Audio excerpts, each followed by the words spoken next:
Hello, my dear wanderers of distant realms. It's your companion through countless twilight hours, and welcome back to another evening where we step beyond the boundaries of the ordinary and into worlds painted with wonder and whispered secrets. Tonight, you're not merely listening to a story. Tonight, you're becoming someone entirely new. You're stepping into the worn leather boots of a cartographer, someone whose very purpose is to capture the uncapturable, to translate the living, breathing world onto sheets of prepared parchment with nothing but ink, steady hands, and an eye that sees what others overlook. Really let yourself sink into this one. Feel the weight of the satchel across your shoulder, heavy with rolled maps and the tools of your trade. Smell the faint scent of iron gall ink that seems to have permanently stained your fingertips a soft gray-brown, a mark of your profession as distinctive as any guild seal. You're a keeper of places, a chronicler of landscapes, someone who transforms the chaos of mountain ranges and meandering waterways into something that can be held, studied, understood. Your maps have guided merchant caravans across treacherous mountain passes. They've helped farmers understand the best places to irrigate their fields. They've shown lords and ladies the extent of their domains, rendered in careful detail, with each village and forest depicted with patient precision. But this commission, the one that arrived 3 days ago carried by a hooded messenger who wouldn't meet your eyes, this one is different. This one speaks of rivers that whisper, waters that remember, a landscape that refuses to stay still on the page, that seems to shift and change depending on who looks upon it and what secrets they carry in their hearts. The workshop around you is everything you've built over the years. It occupies the second floor of a stone building in the cartographer's quarter of the city, where others of your profession work in neighboring rooms, and where the sounds of compasses scratching circles and rulers tapping against wooden tables create a constant, comfortable rhythm. Your space is neither large nor small, but perfectly suited to your needs. The northern wall is almost entirely composed of tall windows, their thick glass panes letting in the clean, even light that's absolutely essential for detailed work. No shadows to distort your perception, no flickering candlelight to make your hand unsteady at crucial moments. The windows face away from the southern sun, giving you that coveted northern exposure that every artist and craftsperson dreams of. Below the windows runs a long workbench, its surface scarred and stained by years of use. Ink spills have left dark continents across the pale wood. Compass points have carved tiny wells where they've been pressed too hard in moments of frustration or exhaustion.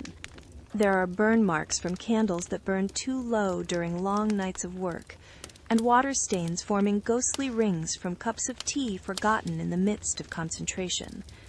This bench is your world. On it right now sits your current project, a half-finished map of the northern wheat provinces, its borders carefully outlined in black ink, the interior still waiting to be filled with the details that will make it useful. Hills rendered in careful hachures, their shading suggesting slope and elevation. Rivers drawn in flowing blue, their tributaries branching like the veins in a leaf. The walls of your workshop tell the story of your life's work. Maps cover nearly every available surface, some framed and precious, others simply pinned or tacked up for reference.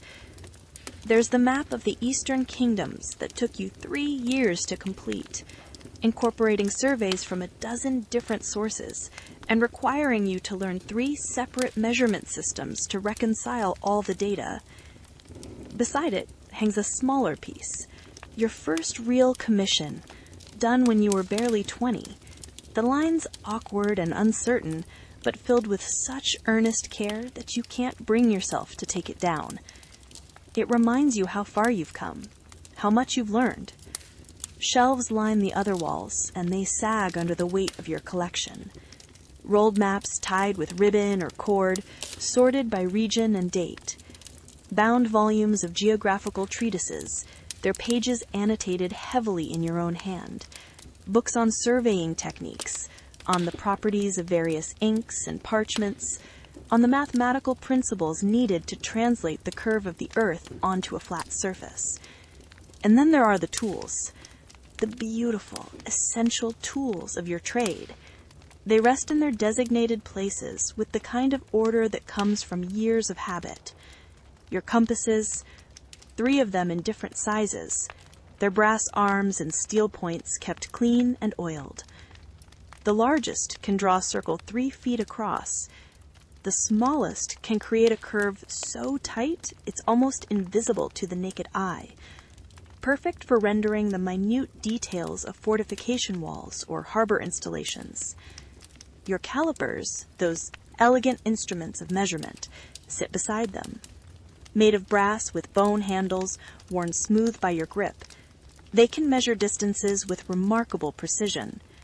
You've used them to calculate the spans between cities, to verify the proportions of coastlines, to ensure that the scale of your maps remains consistent from edge to edge. There are your rulers, carved from fine-grained wood and edged with brass, straight edges of varying lengths, from a handspan to as long as your arm. Some are marked with increments in the standard measure, while others show the different measurement systems used in various regions. A cartographer must be fluent in all of them. Then there are the more specialized tools. A proportional divider, its arms crossing in an adjustable X, used for scaling measurements up or down. A set of French curves, their flowing forms perfect for rendering the organic shapes of coastlines and river bends. A plumb line, for ensuring your vertical lines are truly vertical. A carpenter square, for perfect right angles. And, of course, your writing implements. Quills, primarily. You prefer goose quills for most work, though you keep a few crow quills for the finest details. They sit in a jar, their ends cut to various widths depending on the line weight you need. Fat lines for borders and titles. Medium lines for rivers and roads. Hair-thin lines for the delicate work of rendering terrain or adding decorative elements. You cut your own nibs, naturally. It's one of the first skills any scribe or cartographer must master. The angle of the cut, the shape of the slit, the length of the taper, all of these affect how the quill performs. You can tell the quality of someone's work simply by examining how they've prepared their quills. The inks are their own science. You mix most of them yourself, though you buy certain pigments from specialists. Your everyday black ink is iron gall, made from oak galls, those round growths that form on oak trees where wasps have laid their eggs, combined with ferrous sulfate, gum arabic, and water. It's permanent, archival, resistant to water once it dries.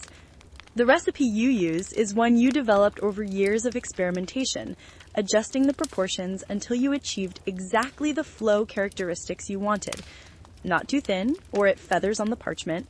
Not too thick, or it clogs the quill and leaves blobs and skips. Just right, so it flows smoothly and dries to a deep, rich black that will last for centuries. For colors, you keep a selection of pigments. Red lead for important notations and decorative elements. Verdigris for greens when you need to show forests or fertile lands. Vermilion for accents. Ultramarine for special commissions, though you use it sparingly because it costs more than gold, made as it is from ground lapis lazuli imported from distant mountains beyond distant mountains. For most water features, you use azurite, a less expensive blue that still provides a lovely, clear color perfect for depicting rivers and seas. The parchment itself deserves attention. You buy it from the parchment maker 3 streets over, a woman who learned the trade from her father and produces work of exceptional quality. Real parchment, made from animal skins, scraped and stretched and treated until they become these pale, smooth sheets that can accept ink without bleeding or feathering. The best is vellum, made from calfskin. It's expensive, certainly, but for important work, nothing else will do. The surface is like silk under your fingers, slightly cool to the touch, with a faint texture that you can feel but barely see. It takes ink beautifully, and if you make a mistake, you can carefully scrape away the error with a sharp blade and work over the spot as if it had never been marked. You have cheaper parchment too, made from sheepskin or goatskin for practice work and rough drafts. And lately, you've been experimenting with paper, which is becoming more common. It's much less expensive than parchment, though you're not entirely convinced of its longevity. The oldest paper you've seen is perhaps 2 centuries old, while you've handled parchment documents that have survived for 800 years or more. Still, for maps that don't need to last for generations, paper is a practical option. Your drafting table dominates the center of the room. It's angled, adjustable, so you can work at whatever slope feels most comfortable for the task at hand. Right now, it's set at a gentle incline, perfect for detail work. The surface is covered with a layer of blotting paper, protecting the wood underneath and providing a slightly cushioned surface that makes long hours of work easier on your wrists and hands. A heavy brass lamp sits on one corner, fitted with an array of candles for when daylight fades. You've positioned it carefully so the light falls over your left shoulder, casting no shadows on your work area. 3 days ago, that messenger arrived. You'd been working on the Wheat Province's map, concentrating on getting the elevation just right for a series of rolling hills, when you heard the knock at your door. The kind of knock that suggests the person on the other side isn't entirely sure they want to be there. Hesitant, almost apologetic, but persistent. When you opened the door, you found someone wrapped head to toe in a traveling cloak of deep forest green, so dark it was almost black. The hood was drawn forward, concealing most of their face. You could make out a chin, pale skin, but the eyes were lost in shadow. In their gloved hands, they held a leather document case, the kind used for valuable papers that need protection from weather and rough handling. "You are the cartographer?" The voice was neutral, carefully so, neither particularly deep nor high, neither young nor old. Educated, certainly, someone used to being listened to. "I am," you replied, stepping back to let them enter. But they shook their head, remaining in the doorway. "I cannot stay. I have other business that requires my immediate attention. But I bring you a commission, one that comes with considerable compensation and considerable urgency." They held out the document case. "Everything you need to know is contained within. The initial payment is included. The remainder will be provided upon successful completion of the work." You took the case, surprised by its weight, not the weight of papers, but the weight of coin. "What kind of map am I being asked to create?" "One that has never been successfully drawn, one that perhaps cannot be drawn by conventional means." The figure stepped back, preparing to leave. "But if anyone has the skill to attempt it, my employer believes it is you. Read the documents, decide whether you will accept." "If you choose to undertake this commission, begin preparations immediately. Time is not a luxury we possess in abundance." And with that, they were gone, descending the stairs with surprising speed, leaving you standing in your doorway holding a leather case that seemed to pulse with potential. You brought it inside, set it on your drafting table, and for several long moments simply looked at it. It was beautifully made. The leather worked soft and supple, with bronze fittings that gleamed in the afternoon light. No identifying marks, no seal or emblem to suggest who might have sent it. You ran your fingers over the surface, feeling the fine grain of the leather, then carefully unfastened the bronze clasp. Inside, you found several items. First, a letter written on high-quality paper in a clear, educated hand.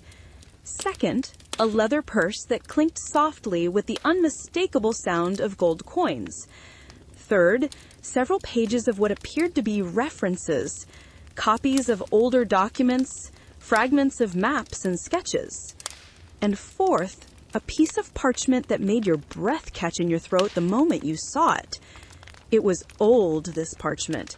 Not centuries old, perhaps, but certainly decades. The edges were slightly darkened, the surface bearing the patina that comes from being handled many times, being exposed to air and light and the oils from human skin. But it was the image drawn on it that captured your attention. It showed rivers, 3 of them flowing in patterns that seemed simultaneously familiar and impossible. They wound across the parchment in curves that felt organic, natural, but their paths seemed to shift slightly as you looked at them, as if they were moving, even while rendered in permanent ink. Notes covered the margins in several different hands, written in different inks and at different times. Observations, measurements, warnings. The waters speak in voices of those who have drowned. Cannot be approached when the moon is dark. Distance changes depending on the traveler's heart. The map cannot capture what the map cannot understand. You set it down carefully and picked up the letter. The message was concise, almost clinical in its brevity. You have been recommended as a cartographer of exceptional skill and unusual perception. I require a map of the 3 whispering rivers, a task that has defeated every previous attempt. The rivers exist, their locations are known, but every map created of them has proven useless, inaccurate, or worse than useless. I believe the problem lies not in the skill of the cartographers, but in their approach. They attempt to map the rivers as they would map any other waterway, but these rivers are not like others. They require someone who can perceive what lies beneath the surface, who can capture not just the physical course of the waters, but something essential about their nature. The compensation reflects both the difficulty of the task and its importance. Succeed, and you will be paid enough to retire comfortably if you choose.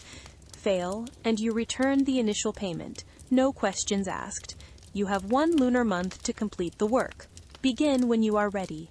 It was unsigned. You set the letter down and opened the purse.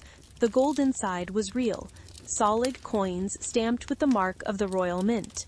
You didn't count them immediately, but the weight suggested at least 100 royals, more money than you typically made in 6 months of steady work. And this was just the initial payment. The letter mentioned this was merely a portion of the total compensation. If you succeeded, you'd receive enough to retire, to never have to take another commission unless you wanted to spend your remaining years working only on projects that interested you, creating maps for the pure love of the craft rather than necessity. But it was the partial map, that old, strange parchment with its shifting rivers, that drew you back again and again. You studied it by daylight and candlelight. You examined it with your magnifying lens, counting the individual lines, trying to understand the technique used to create them. The more you looked, the less sense it made, and the more fascinated you became. Over the next 2 days, you researched. The references included in the document case pointed you toward obscure volumes in the Cartographer's Guild library. You found mentions of the whispering rivers scattered through texts on folklore, on hydrology, on the supernatural properties of certain landscapes. The accounts varied, sometimes contradicting each other, but certain elements remained constant. The rivers existed in a remote region several days' travel to the north and west. They were fed by springs that emerged from deep caves in the limestone hills. Their waters were unusually clear, with a faint silvery cast that made them visible from great distances, and those who approached them reported hearing sounds from the waters, sounds that seemed almost like words, almost like voices, speaking in languages that were simultaneously unknown and somehow comprehensible. Some accounts mentioned that the rivers showed travelers visions of their pasts. Others claimed the waters reflected possible futures. A few suggested that the rivers themselves were sentient in some way, possessed of a consciousness that predated human civilization. One particularly cryptic reference spoke of the rivers as the mummeries of the land itself, given liquid form and voice. Previous attempts to map them had failed in various ways. One cartographer reported that his map showed the rivers in entirely different locations each time he consulted it, as if the parchment itself couldn't decide where the waterways actually flowed. Another found that the ink he'd used to draw the rivers faded away within days, leaving only the surrounding landscape visible. A third, according to a terse note in the guild records, returned from his expedition much changed and never practiced cartography again, spending his remaining years as a hermit in the mountains, refusing to speak of what he'd encountered. You've made your decision, though you're not entirely certain when the decision solidified. Perhaps it was the moment you first saw that partial map with its impossible shifting rivers.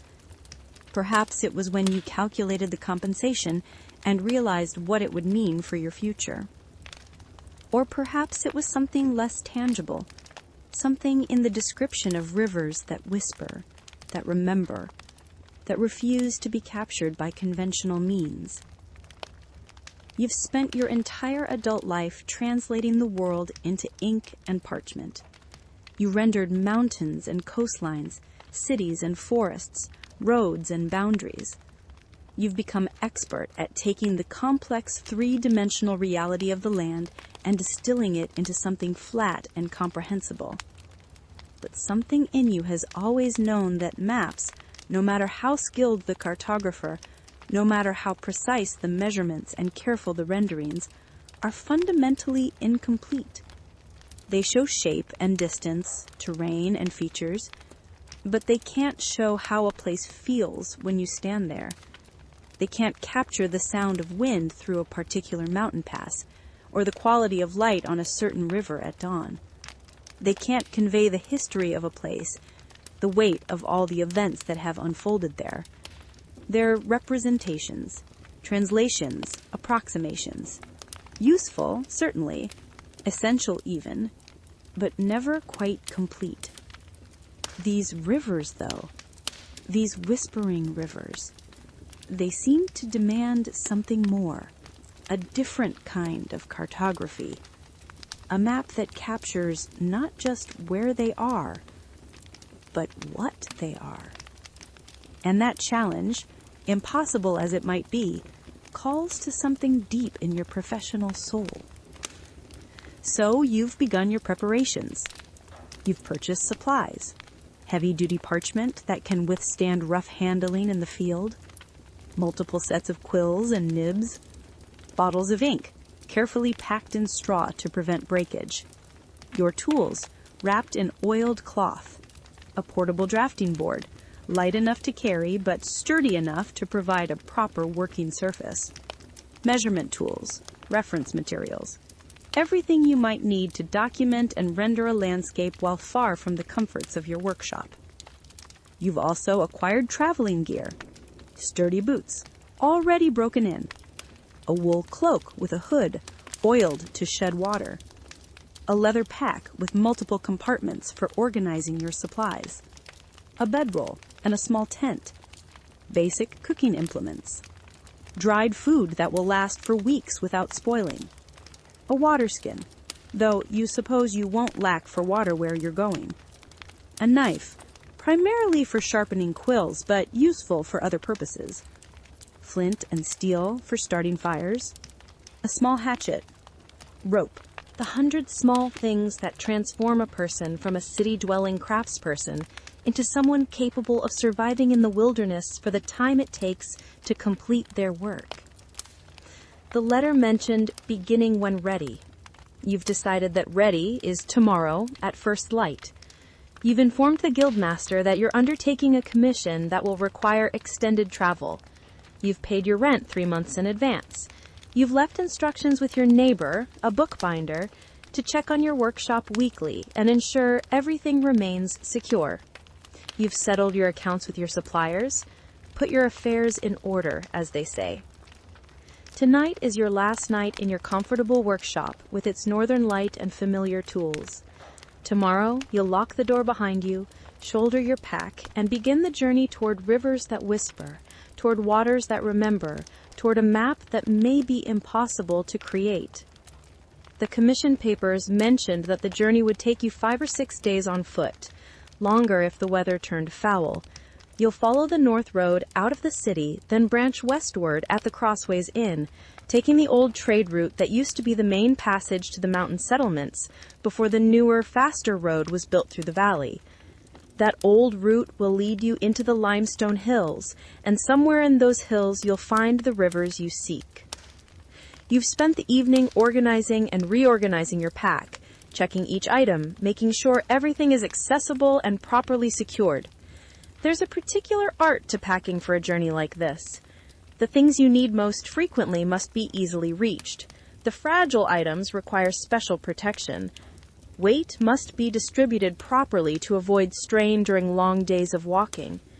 By the time you're satisfied, darkness has fallen completely outside your windows, and the city has settled into its nighttime rhythms.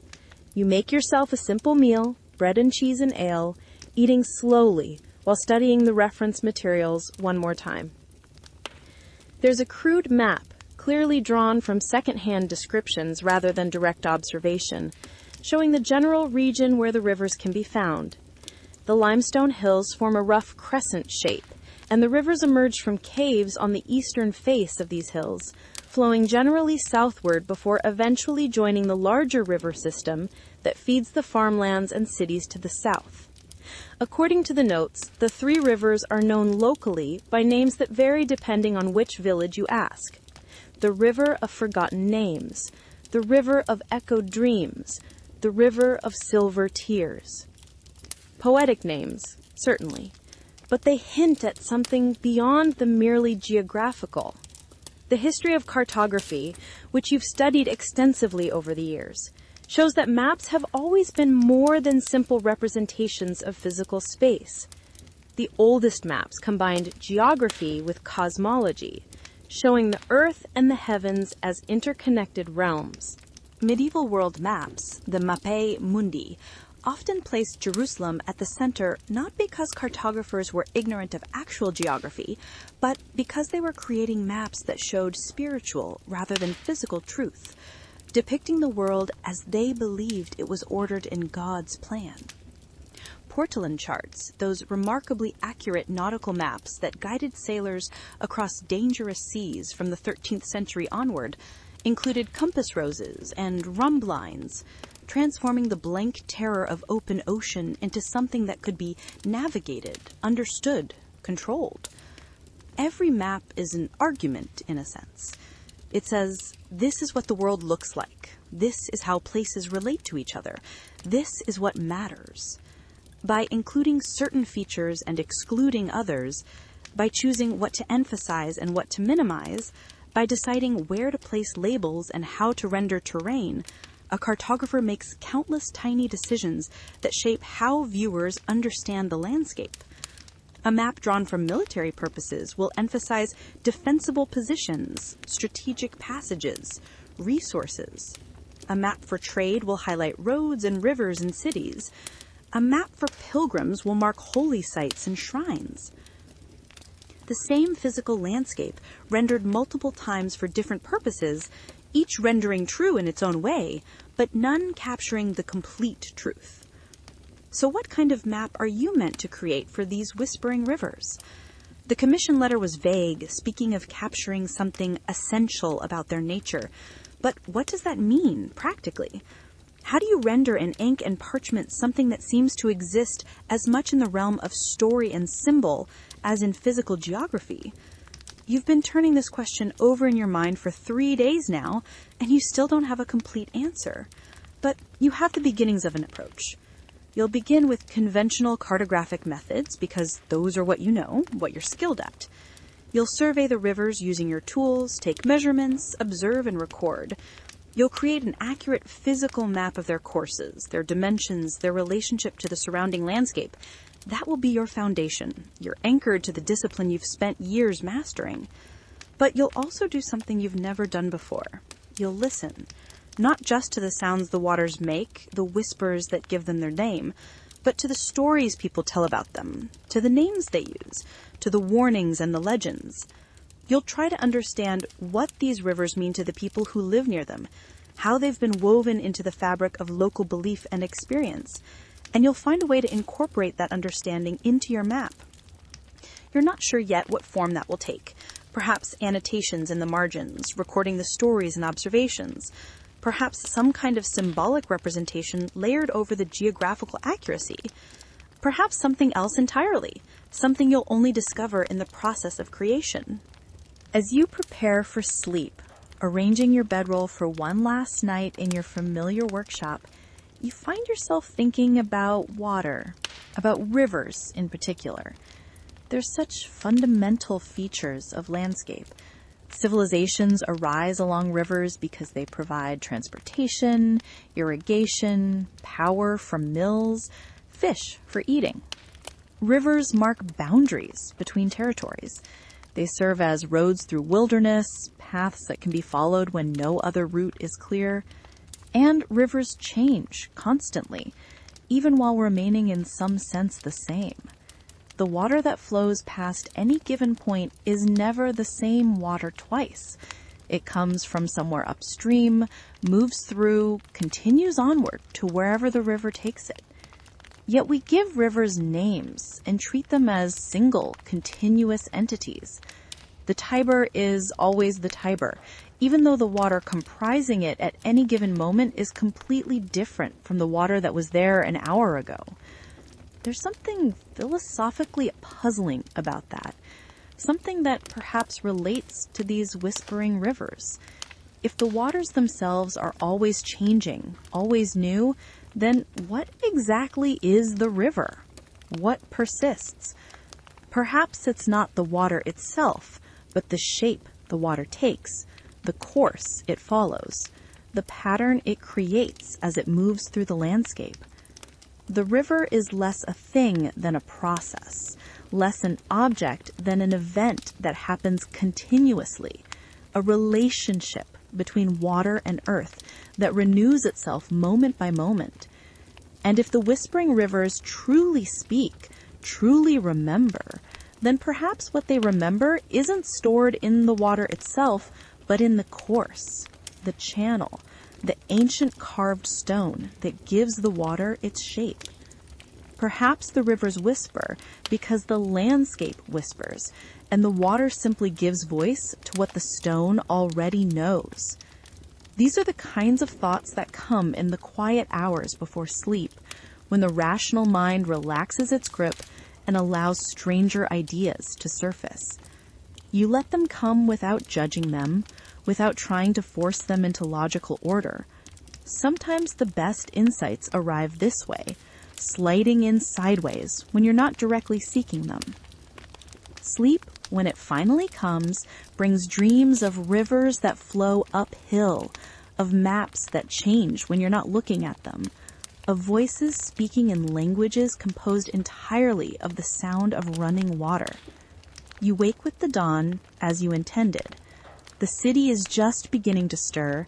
You can hear the first carts rumbling on the cobblestones below, the calls of merchants heading to market, the general growing hum of human activity as another day begins. You take your time, though. Eat a solid breakfast, double-check your pack one more time, fill your water skin from the cistern in the courtyard, lock your workspace carefully, checking the lock twice to ensure it's properly engaged. The streets are cool and slightly damp with morning dew as you make your way through the city toward the north gate. Your boots ring against the cobblestones with a steady rhythm. The pack on your back is heavy but balanced, and after the first few streets, you stop noticing the weight. Your body adjusts, settles into the rhythm of walking with purpose and destination. The north gate is one of 4 main entrances to the city, each aligned with a cardinal direction. The gates themselves are massive, oak reinforced with iron, set into walls that were built 3 centuries ago when the city was smaller and frequently threatened by bandits and raiders. Now the walls are more symbolic than practical, but they're maintained out of tradition and civic pride. The north gate stands open, as it does from dawn until dusk, monitored by a pair of bored guards who wave you through without more than a glance. You're clearly not a threat, just another traveler heading out on legitimate business. Beyond the gate, the city gives way quickly to countryside. Fields stretch on either side of the road, some showing the green of early crops, others lying fallow, dark earth turned and ready for planting. Farmers are already at work, small figures bent over their labor. A few look up as you pass, but most don't bother. The road sees constant traffic, merchants and messengers and travelers of all sorts. One more person with a pack and a walking staff is hardly worth noting. The North Road is well maintained, paved with fitted stones for the first several miles. It's a major route, connecting the city to the northern provinces and continuing eventually to the port cities on the distant coast. You'll follow it for about 3 days before branching off onto the older, less traveled trade route that will take you into the hills. According to your calculations, based on the crude map and the distances mentioned in the reference materials, you should reach the region of the Whispering Rivers 5 days from now, perhaps 6, depending on terrain and weather. The walking settles into its own meditation. Left foot, right foot, the rhythm of breathing, the shift of the pack on your shoulders, the flex of muscles in your legs. This is so different from your usual work, which involves sitting in one place for hours, bent over your drafting table, moving only your hands and eyes. Already you can feel your body responding to the change, welcoming the movement after so much stillness. The landscape changes gradually as you walk. The fertile farmland gives way to rougher country, fields becoming pastures, pastures becoming scrubland. The road continues north, straight and purposeful, and you follow it faithfully. Other travelers share the way. A merchant's wagon overtakes you mid-morning, the driver nodding in greeting as his horses clop past. A group of pilgrims heading north to visit some shrine or holy site walks ahead of you for several hours, their pace slightly slower than yours. You eventually pass them during a rest break, exchanging pleasantries about the weather and the road conditions. By midday, you've left the immediate environs of the city behind. The road continues through rolling countryside, climbing gentle hills and descending into shallow valleys. You stop for a meal at a wayside inn, one of the establishments that cater to road traffic, offering simple food and drink and beds for those who want to break their journey. You eat bread and stew and drink weak ale, sitting at a rough wooden cable alongside other travelers, listening to the murmur of conversation without participating much. No one asks your business, and you don't volunteer it. After the meal, you continue. The afternoon stretches long, and your legs begin to feel the unaccustomed exercise. You're in decent physical condition, walking regularly around the city for your various errands and commissions, but this is different. This is sustained travel over distance, hour after hour, the pack's weight never letting you forget it's there. By the time you decide to stop for the night at another wayside inn, you've covered perhaps 25 miles, a respectable first day, though you know you'll be sore tomorrow. The inn where you stop is called the Waystone, named for a large carved marker that stands at the crossroads beside it. Your room is small but clean, with a narrow bed and a basin for washing. You take your time organizing your possessions, checking your mapping supplies to ensure nothing has shifted or been damaged during the day's travel. Everything is fine.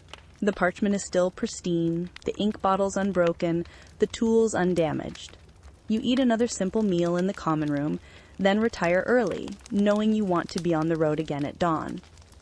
The second day follows a similar pattern: dawn departure, steady walking, gradual changes in landscape. The road begins to climb more noticeably now, the hills growing higher and steeper. You're entering the foothills of the northern mountains, though the true peaks are still far distant. The weather holds fair, with high clouds that threaten rain but never deliver. You pass through small villages, places of 12 or 24 buildings, where locals watch you pass with the cautious curiosity rural people reserve for strangers. Late in the afternoon of the third day, you reach the Crossways Inn, the landmark mentioned in your commission materials. It sits at a junction where the North Road continues northward toward the mountains, and another, older road branches west. This western route is clearly less traveled. Where the North Road is paved and well maintained, the western track is just packed earth, rutted by wagon wheels and marked by grass growing down the center. The Crossways Inn itself is larger than the typical wayside establishment, built to accommodate the traffic that once flowed heavily along both routes. Now it seems half empty, slightly melancholy, a place that remembers better days. You take a room for the night and spend the evening talking with the innkeeper, a weathered woman named Marta, who's run the establishment for 30 years. When you mention that you're heading west into the limestone hills, her expression changes, becoming guarded. "That's rough country," she says carefully. "Not many folks go that way anymore since the new road was built. What's your business, if you don't mind my asking?" "Cartography," you say. "I'm creating maps of the region." "Maps?" She considers this. "Of the hills or of something in particular?" You decide honesty might serve you better than evasion. "I'm looking for 3 rivers. They're supposed to flow from caves in the limestone, called the Whispering Rivers, according to my references." Her expression hardens. "Those rivers. I might have known. Listen, traveler, you seem like a sensible person. Let me give you some advice. Those waters aren't like normal rivers. There's something about them that isn't right. People who go to them come back changed. Sometimes they don't come back at all. Whatever you're being paid for this map, it's not worth what you might lose." "What might I lose?" She's quiet for a long moment. "Yourself," she finally says. "The rivers take something from people, or give them something. I'm not sure which. But either way, you come back different. I've seen it. Good people went up into those hills with clear purposes, came back muttering to themselves, refusing to talk about what they saw or heard. One man, he was a surveyor sent by the regional governor to document water rights. He was up there for 2 weeks. When he came back, he couldn't work anymore. Said every time he tried to look through his instruments, he saw things that weren't there, heard voices and the sound of his own breathing. He gave up surveying entirely. Last I heard, he was living in a hermitage somewhere, refusing to speak." You absorb this warning. It's not the first you've heard. The references in your commission packet contained similar stories. But hearing it from someone who's lived on the edge of this region for decades makes it more immediate, more real. "I appreciate the warning," you say, "truly, but I've accepted the commission. I'm bound by professional obligation to at least attempt the work." She shakes her head. "Professional obligation won't mean much if you lose your mind to those waters. But I can see you're determined. Fine, but do me a favor. When you're up there, don't drink from the rivers, no matter how clear and sweet the water looks. Drink from the streams that feed them, or from springs, but not from the rivers themselves. That's the one piece of advice every local agrees on. The Whispering Rivers are for looking at, not drinking from. Remember that." You promise to remember. The conversation moves to other topics, safer topics, and eventually you retire to your room. But sleep is slow to come. You lie in the dark, listening to the wind outside, thinking about rivers that change people, about water that whispers secrets, about the line between bravery and foolishness. The Western Road, when you set out the next morning, is indeed less traveled. The packed earth is firm under your feet, but grass and weeds grow along the verges and even down the center in places. Trees press close on either side, creating a green tunnel of dappled light. The air is different here, slightly cooler, with a scent of wild growing things rather than the cultivated order of farmland. You're entering genuine wilderness now, places where human presence is the exception rather than the rule. You walk steadily, keeping to a pace you can maintain for hours. The road climbs gradually, following the natural contours of the land. Around midday, you pass an abandoned farmstead, stone walls crumbling, the roof long since collapsed. Fruit trees gone wild surround it, suggesting this was once an orchard, but that was long ago. Now it's being slowly reclaimed by the forest. As the afternoon wears on, the character of the landscape changes noticeably. The soil becomes thinner, and outcrops of pale rock begin to appear, breaking through the earth like bones through skin. Limestone, you recognize, the stone that gives this region its name. Limestone is soft as stone goes, easily eroded by water. It creates a particular kind of landscape, riddled with caves and sinkholes, with underground rivers and sudden cliff faces where the stone has dissolved away. It's beautiful in its own austere way, but it's also treacherous. You'll need to be careful where you walk. By evening, you've reached the true hills. The road has become little more than a track, and even that seems to be fading. You make camp in a clearing beside what you judge to be the remains of the old track. Gathering deadwood for a fire, setting up your small tent, preparing a meal from your dried supplies. The forest around you is full of sounds. Birds calling as they settle for the night, the rustle of small animals in the underbrush, the whisper of wind through leaves.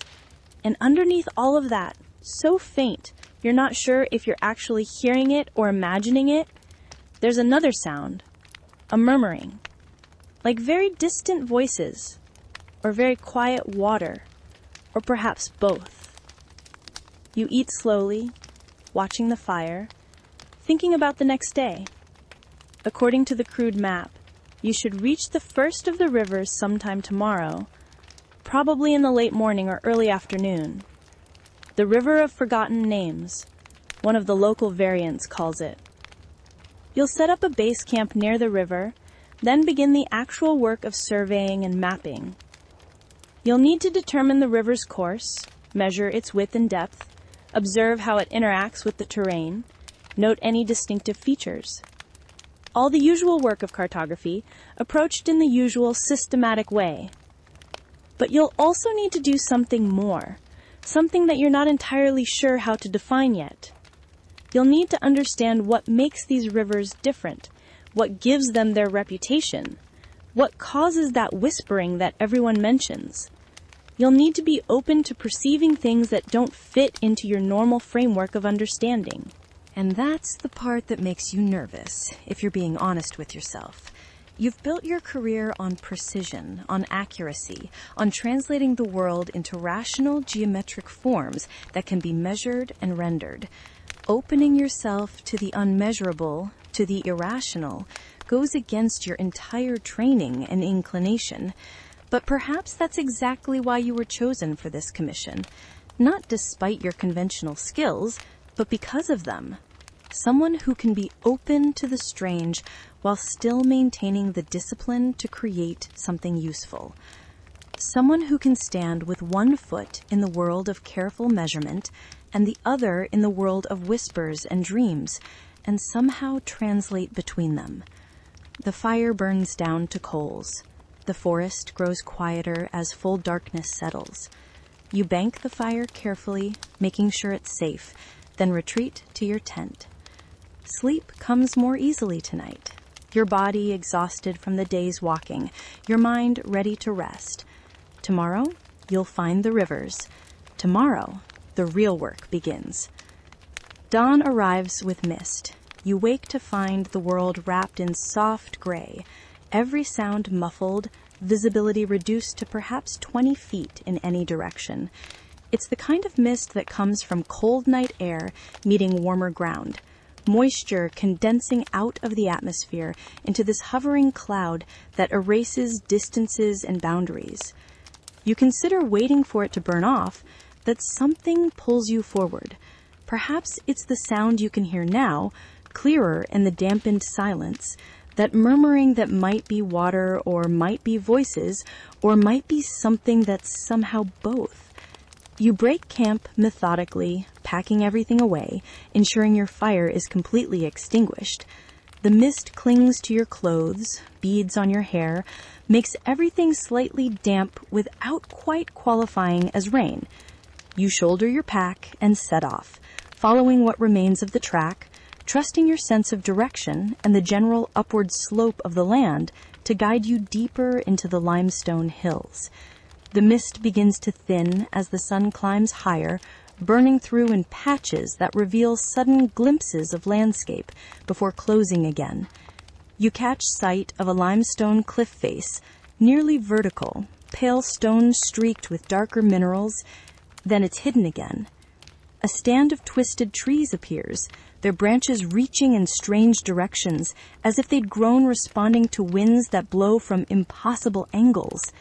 Then they too are swallowed by white. But the sound grows louder, more distinct. It's definitely water now, you're certain of that.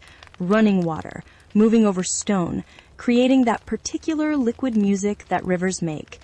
But there's something else woven through it, a quality that you can't quite name. Your mind keeps trying to resolve it into words, into recognizable speech, but it slides away from comprehension. Not quite language, but not quite not language either. Something in between. Something that tickles at the edge of understanding without ever quite arriving there. The mist finally begins to dissipate in earnest around mid-morning. It lifts and shreds and blows away on a breeze you hadn't noticed before, and suddenly the world snaps into sharp focus. You're standing on a shelf of limestone, smooth and slightly tilted, that stretches ahead of you for perhaps 100 yards. And beyond that shelf, dropping away in a series of irregular terraces, the land descends toward a valley you hadn't been able to see from below. And there, flowing through that valley in curves that catch the morning light and throw it back in silver flashes, is the river. Your first thought is how clear the water is. From this distance, it looks almost like air, like empty space that happens to reflect the sky.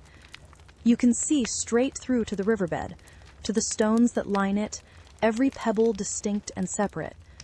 The second thing you notice is the color, which isn't quite colorless. There's a faint tint to it, a subtle silvery blue that makes it seem somehow luminous, as if the water itself were generating light, rather than simply reflecting it. And the sound. Now that you're closer, now that you can see the source, the sound is unmistakable. It's water running over stones, tumbling down small cascades, flowing around obstacles, all of the normal music of a river in motion. But layered through it, woven so tightly into the sound of moving water that you can't separate them, are those other sounds, those almost voices, those whispers. You make your way carefully down the limestone terraces, testing each step before committing your weight. The stone here is carved by water, smoothed and shaped by countless years of rain and runoff. In places, there are potholes, circular depressions worn into the rock where water once pooled and swirled. In other places, the stone is fluted with channels, rivers in miniature, that must flow during storms but are dry now. When you finally reach the valley floor and approach the river itself, you stop about 20 feet from the water's edge and simply stand, observing. The river is perhaps 30 feet wide at this point, shallow enough that you can see the bottom clearly, flowing over a bed of rounded stones. The current is moderate, steady but not violent. In physical terms, this is an unremarkable small river, the kind that probably doesn't even have a name on most maps, significant only to the people who live near it. But there's nothing unremarkable about the sensation of standing near it. You feel something, a presence maybe, or an awareness. The river seems to know you're there. That's absurd, of course. Rivers are water and stone and gravity and geography. They don't know anything. They don't have awareness. But the feeling persists anyway, irrational and undeniable. You set down your pack and begin unpacking your surveying equipment. Work is good. Work gives you something familiar to focus on, a framework of normal activity to counterbalance the strangeness. You take out your portable drafting board, setting it up on a relatively flat section of stone. You arrange your parchment, your inks, your tools. You prepare a quill, testing the nib on a scrap of paper to ensure it's flowing properly. Then you begin the survey. Distance first. You pace along the riverbank, counting steps, translating them into your standard measure. Every 100 steps, you make a mark on your parchment, noting features, changes in direction, landmarks that will help you recreate the river's course accurately. You cross to the other side, using a fallen log as a bridge, and pace that bank as well, double-checking your measurements, building up a sense of the river's width and how it varies. You measure the current by dropping sticks into the water and timing how long they take to travel measured distances. You estimate the depth by wading in at several points, using a marked pole to probe down to the riverbed. The water is shockingly cold, cold enough to make your feet ache within seconds, and you don't stay in longer than necessary. You note the temperature in your observations. Cold enough to suggest the water is coming from deep underground, from those caves you've read about in the reference materials. As you work, the whispers continue. Sometimes they seem louder, more distinct, almost like you're on the verge of understanding actual words.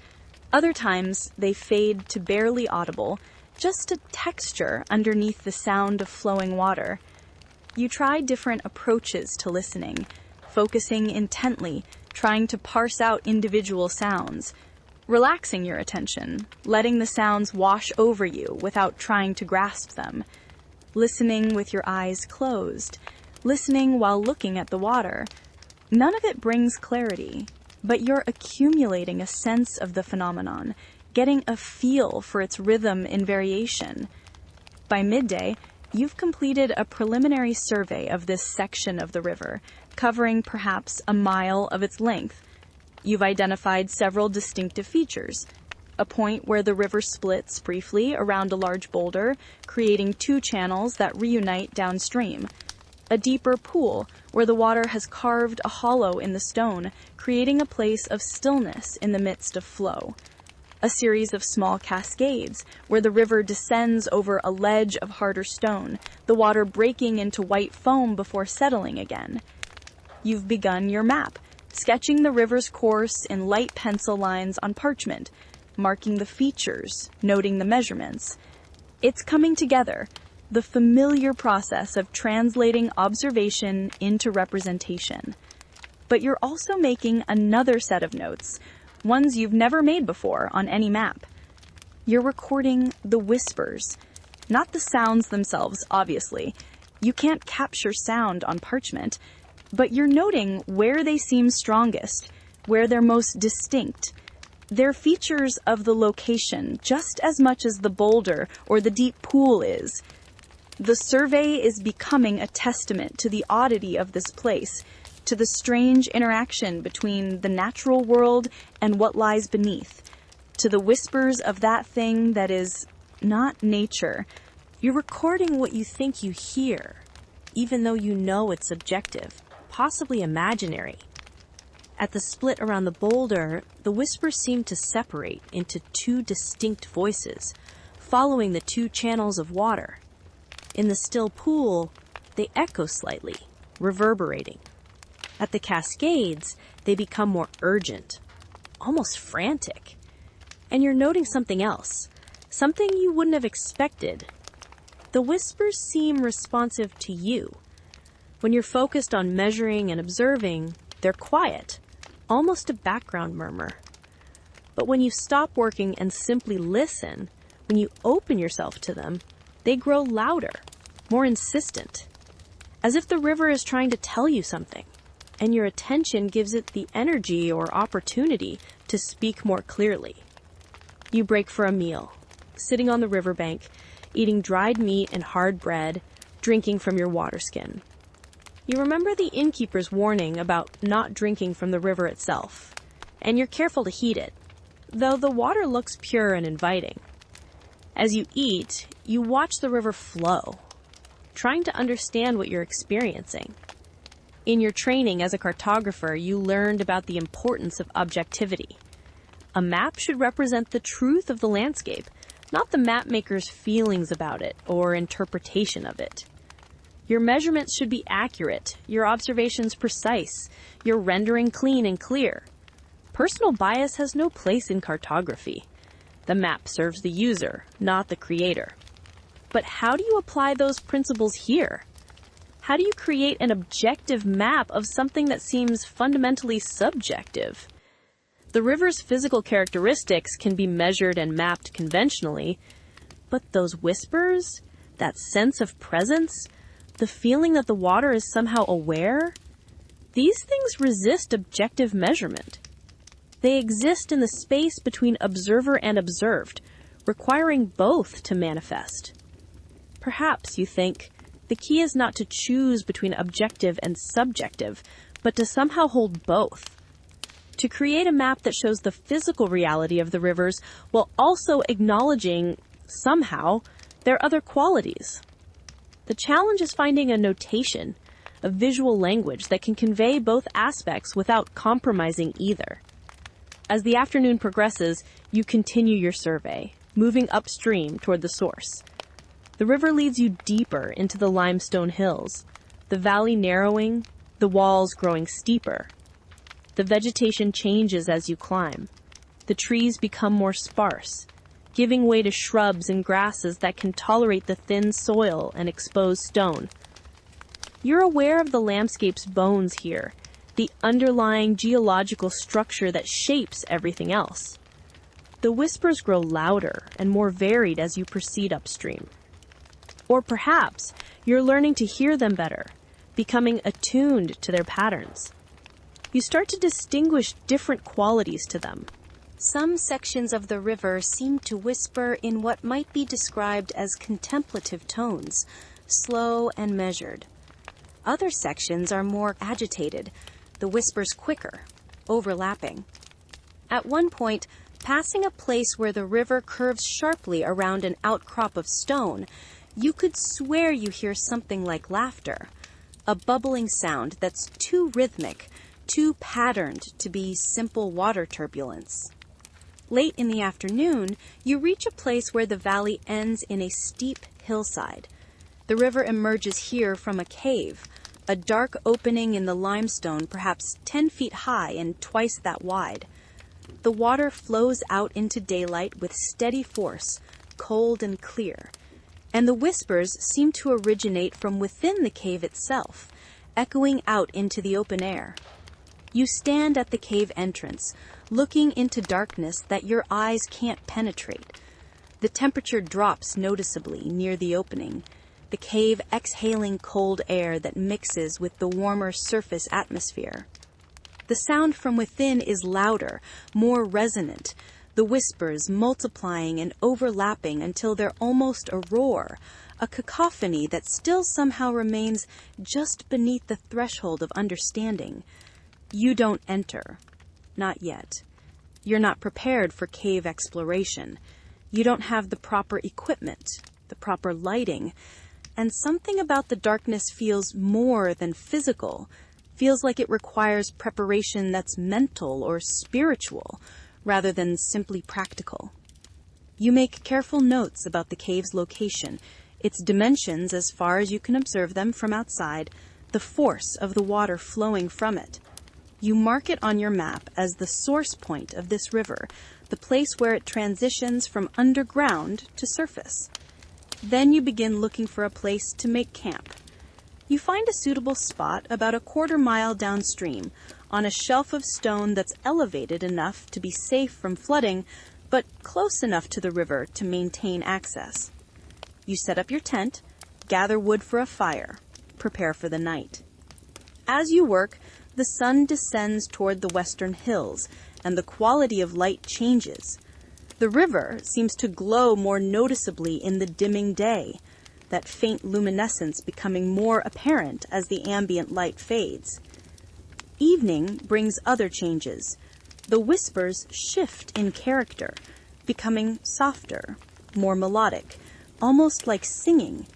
You find yourself straining to hear, moving closer to the water's edge, sitting on a boulder that overlooks a stretch of river where the current is smooth and relatively quiet.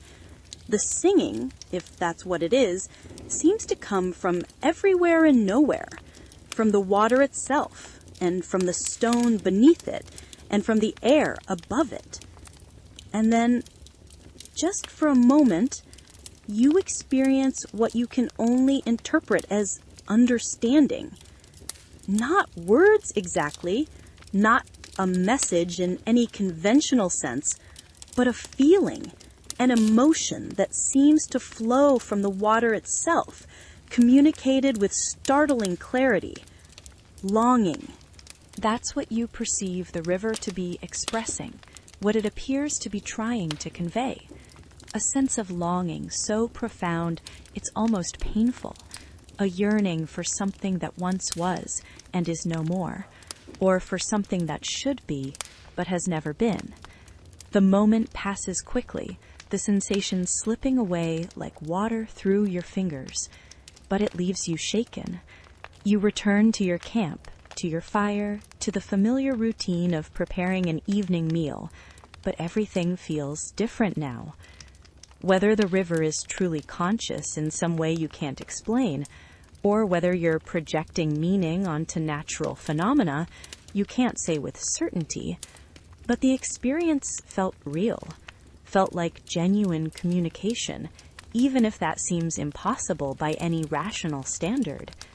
You eat mechanically, barely tasting the food. Your mind is racing, trying to process what you experienced, trying to fit it into some framework of understanding. You've always been rational, skeptical of supernatural explanations, preferring to find natural causes for mysterious phenomena. But what natural explanation could account for what you felt? Perhaps the acoustics of the cave create unusual sound patterns. Perhaps the cold water and thin air at this elevation affected your perception. Perhaps exhaustion from days of travel made you susceptible to suggestion. But even accounting for all of that, the experience felt like something more, like genuine communication from something you don't have words or concepts to properly describe. As darkness deepens and the stars emerge in the sky above, you take out your parchment and, by firelight, you begin adding new notes to your map. Not measurements this time, not observations of physical characteristics. Instead, you try to capture what you experienced, what you felt, what the river seemed to be trying to say. You write slowly, carefully, choosing words that feel accurate, even though you know they're inadequate.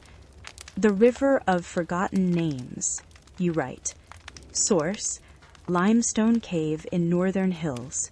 Physical characteristics, 30 feet wide on average, shallow, extremely clear water with slight silvery tint, temperature notably cold, suggesting deep underground source, current moderate, flowing generally south-southeast. Then you pause, your quill hovering over the parchment. What comes next is harder. Other observations. River produces sounds resembling whispers or very quiet speech. Quality of sound changes with location along river's length and with degree of observer's attention. At sunset, on the 5th day of the 6th month, I experienced what I can only describe as communication of emotion from the river, profound longing, sense of something lost or unattained, duration of experience brief but intense, physical sensation, cold spreading through chest, difficulty breathing, followed by deep sadness that persisted for a few minutes after the experience ended. You set down your quill and read what you've written. It sounds absurd, unprofessional, like the ravings of someone whose reason has been compromised. But it's accurate. It's what happened. And if you're going to create a complete map of these rivers, it needs to include this information, strange as it may be. The night deepens. The fire burns low. You feed it occasionally, maintaining enough flame for light and warmth, but not trying to build it up to a blaze. The whispers continue, softer now, almost like a lullaby. Despite everything, despite the strangeness of the day, you find yourself growing drowsy. The walking, the surveying, the intensity of perception, all of it has exhausted you more than you realized. Before retreating to your tent, you take one more walk to the river's edge. The stars reflect on its surface, and the silvery glow of the water creates strange shadows on the stones. You crouch down, carefully maintaining your balance, and without thinking about it too deeply, you speak to the river. "I'm trying to understand," you say quietly. "I'm trying to create something that honors what you are, not just what you appear to be. But I don't know how. I don't know if it's even possible." The whispers swell in response, growing momentarily louder, and for an instant, you think you hear your name mixed in with the sound of flowing water, but it's gone before you can be sure, fading back into the general murmur. You return to your tent, to your bedroll, to sleep that comes surprisingly quickly. And you dream. You dream of rivers flowing upward through stone, of water that carries memories like fish, of maps that show not just where places are, but what they mean. In your dream, you're underwater but breathing easily, and the whispers are perfectly clear, speaking in a language you understand completely. They're telling you the history of the world, showing you how water connects everything, how every ocean and sea and lake and river and stream is part of one vast interconnected system of memory and knowing. You wake before dawn, the embers of your fire are nearly dead, the stars are fading as the eastern sky begins to lighten, and the river whispers on, constant and patient, as it has whispered for longer than human memory can reach. The second day near the River of Forgotten Names brings clearer weather and clearer purpose. You spend the morning completing your survey of this first river, working your way downstream from your camp toward the point where, according to the crude map in your commission materials, this river will eventually join with the second of the three waterways. The work goes more smoothly now that you're developing a methodology, a way of observing and recording that accommodates both the physical and the mysterious aspects of what you're documenting. The standard cartographic symbols and measurements occupy the main body of your map, showing the river's course with geometric precision. But in the margins, in a smaller hand, you're adding what you're starting to think of as phenomenological notes, observations about the quality of the whispers at specific locations, times of day when certain effects seem stronger or weaker, emotional impressions, carefully labeled as such to distinguish them from objective measurements. The river leads you through changing terrain. In some places, it flows through open meadows where wildflowers grow in profusion and butterflies drift on the warm air. In others, it cuts through dense thickets of willow and alder, creating cool green tunnels where the light filters down in dappled patterns. Occasionally, it passes through narrow gorges where the limestone walls rise sheer on either side, and the whispers echo back on themselves, creating complex harmonies. You stop frequently to add detail to your map, a distinctive boulder shaped vaguely like a seated figure, a place where springs seep from the hillside and join the main flow, the water briefly clouding with limestone particles before settling clear again, a deep pool where fish swim, small silvery things that seem more like living light than solid flesh.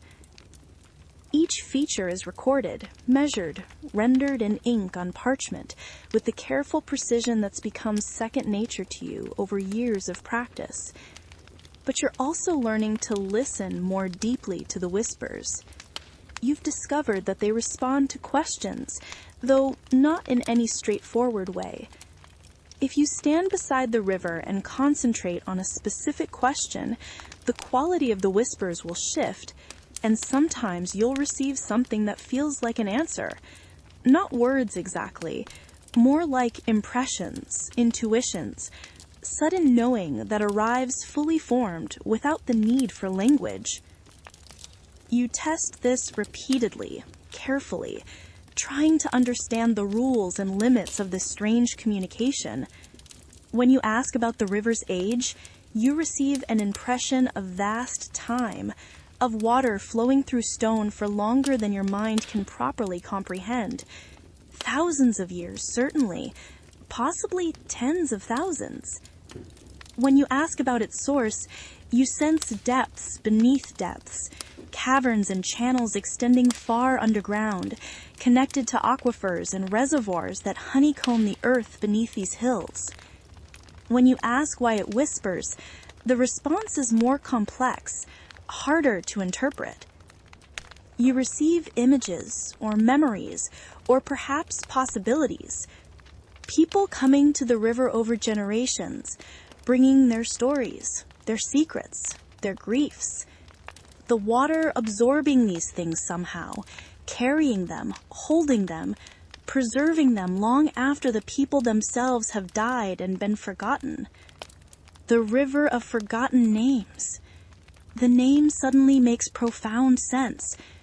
This is where forgotten things are remembered. This is where lost names are still spoken. By mid-afternoon, you reach the confluence. The first river is joined by a second waterway that emerges from a different valley to the west. The two rivers come together in a broad pool, their waters initially remaining distinct. The silvery blue of the first river mixing slowly with water that appears faintly golden in the sunlight. The pool is perhaps 50 feet across, shallow at the edges but deeper in the center, surrounded by smooth stone that slopes gently down to the water's edge. And the sound here is extraordinary. The whispers from both rivers combine and interweave, creating something that's almost music, almost language, almost something you could name if you had the right vocabulary. You stand at the edge of the pool for a long time, just listening, letting the sound wash over you, filling you, resonating in your chest and bones. Eventually, you begin the practical work of documenting the confluence. You measure the pool's dimensions, note the angle at which the rivers join, observe how their currents interact and eventually merge into a single flow that continues downstream. You mark all of this on your map with appropriate symbols and notations. But you're also aware that your map can't truly capture this place. No representation in ink on parchment can convey the sensation of standing here, of being surrounded by these layered whispers, of feeling yourself in the presence of something ancient and knowing, and profoundly other. You decide to camp here for the night. Tomorrow you'll follow the second river upstream to its source, completing your survey of that waterway. But for now, you set up your tent on a flat area above the pool, gather wood, make preparations for evening. The sun is still several hours from setting, so you have time to work on your map, adding detail, refining the rendering, ensuring that your physical representation of the rivers is as accurate as you can make it. As you work, you become aware of something, a shift in the air, a sense that you're no longer alone. Not threatening exactly, but definitely present. You look up from your parchment and see what appears to be a figure standing on the far side of the pool. The form suggests a woman wearing a simple dress of some pale fabric that shifts and moves as if underwater, even though she's standing in air. Her hair appears long and dark, and her skin seems to have the same faint silvery cast as the river water. She's looking at you with an expression that reads as curious, but not unfriendly. Your first instinct is to reach for your knife, but something stops you. The figure doesn't move like a threat. She simply stands there, and after a moment, you realize she's not entirely solid. You can see through her, just slightly, the stones behind her visible through her form, as if she's made of something between water and air and light. "You're making a map," she says. Her voice is like the whispers, like the river itself speaking in words you can understand. Multiple tones layered together, harmonics creating a sound that's somehow both singular and plural. "I am," you reply, trying to keep your voice steady, "of the rivers, the whispering rivers." Why? There's no accusation in the question, only genuine curiosity. "I was commissioned. Someone wants to understand these waters, wants a record of them, and I suppose I want to understand them too, to capture something of what they are. She moves closer, seeming to glide across the stone without actually walking. When she reaches the edge of your camp, she stops and looks down at your map, at your careful lines and measurements and marginal notes. "You're trying to hold water in your hands," she says after a long silence. "You know this cannot work." "I know the map can't be the territory," you answer. "I'm not trying to replace the rivers, just to create a representation that might help people understand them, even if they can't come here themselves." Understand. She seems to taste the word. The rivers cannot be understood. They can only be experienced, felt, known in the way water knows stone, by flowing over it again and again, learning its shape through contact. Are you the river, you ask, or something that lives in the river? What is the difference? She smiles, and it's like watching sunlight on water. I am the memory the water carries. I am the voices of those who spoke their secrets to the flow and assumed they would be lost. I am every name that has been forgotten but was once spoken here with love or fear or hope. The river and I are the same thing, seen from different angles. You set down your quill. The first river, the river of forgotten names, you're its spirit, its guardian? I am its memory made manifest, and you are the first in a very long time to see me clearly. Most people who come here see only water. They hear only sound. You see and hear more because you're trying to truly observe, to truly understand. Your attention gives me form, gives the river a way to speak that's more direct than whispers. This is beyond anything you expected, beyond anything your training prepared you for. You're either talking to something that claims to be the living memory of a river, or you're experiencing an extraordinarily vivid hallucination shaped by days of exposure to these strange waters. And yet, somehow, the former feels more true than the latter. The figure is too specific, too consistent, too responsive to be merely a product of your imagination. She's right here, seemingly as real as the stones beneath your feet, and your senses insist on treating her as actual rather than imagined, even as your rational mind struggles to accept what's happening. Can you tell me about the rivers? About what they are, why they whisper, what they remember? I can tell you some things. But understanding will still require you to experience them yourself, to complete your map by walking every length of every waterway, by listening with your full attention. She settles onto a boulder, her form becoming slightly more solid, as if the conversation is anchoring her more firmly in the visible world. The three rivers are very old. They flowed before humans came to these hills. They will flow after humans are gone. But human presence has changed them, given them something they didn't have before. The whispers? The content of the whispers. Rivers always make sounds. Water flowing over stone is music, is language in its own way. But these rivers learned to carry more than just water. They learned to absorb and hold the things humans speak to them. Every secret whispered to the water. Every name of a dead loved one spoken in grief.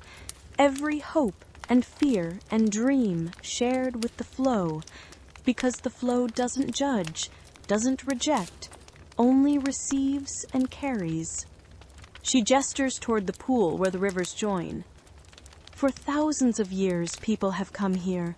They've knelt at the edge of the water and poured out their hearts. The rivers caught every word, every emotion, every meaning, and they remember. The water forgets nothing. It flows on, always moving, but it carries everything with it, unchanged, imperishable. That's what I've been hearing, you say slowly. Not just the sound of water, but the echoes of all those voices, all those stories. Yes, and more than echoes. The actual words, the actual emotions preserved perfectly in the water's memory. Time doesn't diminish them. A word spoken 1,000 years ago is as fresh and clear as one spoken this morning, at least to the river. To you, they blend together, become whispers, because your human perception can't separate them all. You hear them as a chorus, a collective voice, but each word remains distinct to the water. You look at your map, at your careful lines and measurements, and you understand with sudden clarity how inadequate it is. How could ink on parchment possibly capture this? How could any conventional cartographic technique represent a landscape that includes not just physical geography, but emotional and memorial geography as well? My map can't show this, you say slowly. Not really. I can note the physical features, record the measurements, but the whispers, the memories, the meaning of these waters, I don't know how to represent that. Perhaps you don't need to represent it. Perhaps you only need to point toward it, to create something that tells those who see your map there is more here than can be shown. Come and experience it yourself. Not every truth can be drawn. Some truths can only be lived. She begins to fade, her form growing less distinct, less solid. I must return to the water now. This shape, this speaking requires effort. But you'll encounter my sisters as you map the other rivers. The river of echoed dreams holds different memories, speaks with different voices. And the river of silver tears, she's the oldest, the deepest. She carries sorrows that predate language, griefs that are elemental. Be careful with her. She gives freely, but what she gives can overwhelm. Wait, you call as she fades. Your name, what should I call you?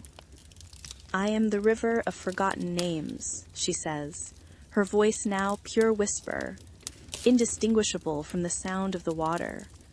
I am all names and no name. Call me what you will.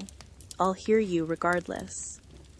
And then she's gone, dissolved back into water and light and sound, leaving you alone beside the pool with your incomplete map and your racing thoughts. You don't know how long you sit there, staring at the place where she stood. The sun moves through its arc, the shadows lengthen, and gradually you come back to yourself. You look at your map again, and this time you don't see its inadequacy, but its potential. You can't capture the rivers completely, but you can create something that honors them, that acknowledges their depth and strangeness, that invites others to approach them with appropriate wonder and respect. You take up your quill again and add new notes to the margins. Not measurements this time, not even observations. Instead, you write, "At this confluence, the rivers reveal their true nature. They are not simply waterways, but repositories of human memory and emotion. To map them fully would require mapping every word ever spoken to them, every feeling ever entrusted to their flow. What is drawn here is only the surface, the visible aspect. The true depths remain, waiting for those who would come and listen."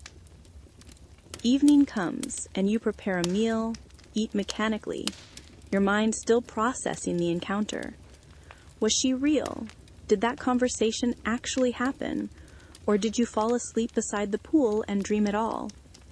But your notes are there, in your own hand, written while you were fully awake and conscious. And the memory of her presence, of her words, is too vivid, too detailed to be imagination. As darkness falls and you light your fire, you realize something has shifted in you. You came here as a cartographer, as someone trained to measure and record and represent. You were confident in your skills, certain of your methods, armed with the tools and techniques of your profession. But those tools and techniques were developed for mapping ordinary landscapes, places that remain consistent and measurable and comprehensible within standard frameworks of understanding. These rivers are not ordinary landscapes. They exist in multiple dimensions simultaneously. Physical, certainly. You can wade into them, feel their cold water, measure their width and depth. But also memorial, emotional, perhaps even spiritual. They're places where past and present collapse into each other, where the boundary between the material and the immaterial becomes permeable, where water is simultaneously H2O and something that defies chemical formulation. To map them adequately requires a new kind of cartography, one that acknowledges what can be measured and what can only be experienced. You're inventing it as you go, making up notation and methods and approaches that would probably seem absurd to your colleagues at the Guild. But you're here, and they're not. You're the one kneeling at the edge of these impossible waters, trying to create something useful and true. Tomorrow you'll follow the second river to its source. The river of echoed dreams, the spirit called it. You wonder what you'll find there. What dreams echo in that water? What visions it might show you? But that's a question for tomorrow. Tonight, you tend your fire, write up your notes, refine your map, and gradually settle into sleep with the whispers of two rivers combining in the darkness beyond your campfire's light. Morning breaks clear and cool, the air sharp with the particular freshness that comes just after dawn in high country. You wake feeling more rested than you have in days, despite the strangeness of yesterday's encounter. Or perhaps because of it. Something in you has relaxed, stopped resisting the impossible nature of what you're experiencing, and simply accepted it.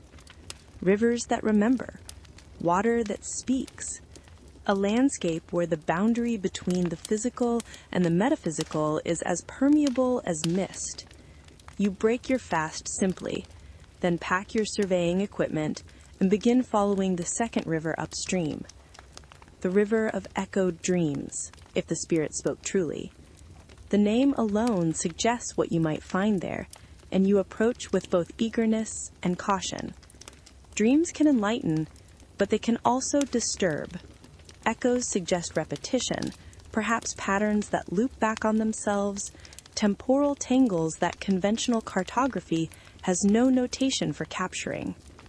The second river leads you west and slightly north, back into the hills through a valley that's narrower and more winding than the one the first river carved.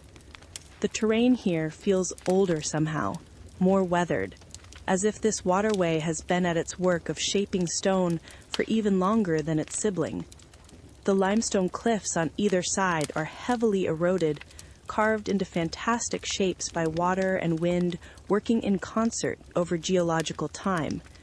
You see faces in the stone and figures and abstract forms that suggest meaning without quite achieving it. The whispers here are different from those in the river of forgotten names. Where that first river spoke in layers of voices, distinct even when overlapping, this river's whispers seem to shift and change, to repeat phrases before moving on, to circle back on themselves like a piece of music working through variations on a theme. You find yourself hearing patterns, rhythms that feel almost deliberate, as if the water is trying to teach you something through repetition. You work your way upstream slowly, stopping frequently to measure and observe and record. The river maintains a relatively consistent width here, perhaps 25 feet, flowing over a bed of rounded stones interspersed with patches of sand.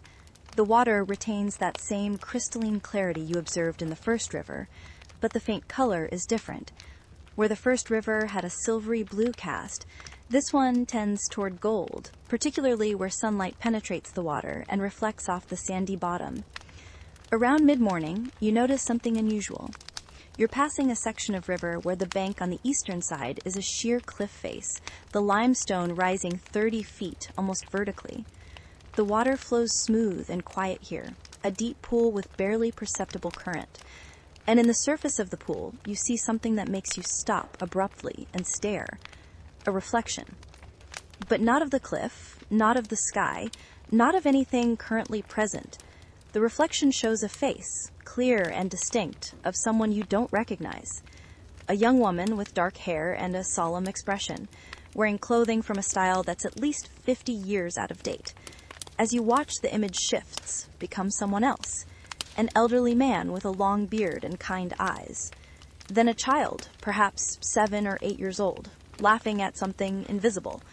The images change every few seconds, a procession of faces, each one perfectly clear, each one looking out of the water as if they're looking through a window into your world. You approach cautiously, setting your pack aside, kneeling at the water's edge. The faces continue their slow parade, and now you begin to hear voices accompanying the images. Not whispers this time, but actual speech, words you can understand clearly. They're speaking about their dreams, hopes and aspirations, the futures they imagined for themselves, the lives they thought they might live. "I wanted to be a painter," says the young woman. "I dreamed of traveling to the great cities, studying with masters, creating works that would outlive me.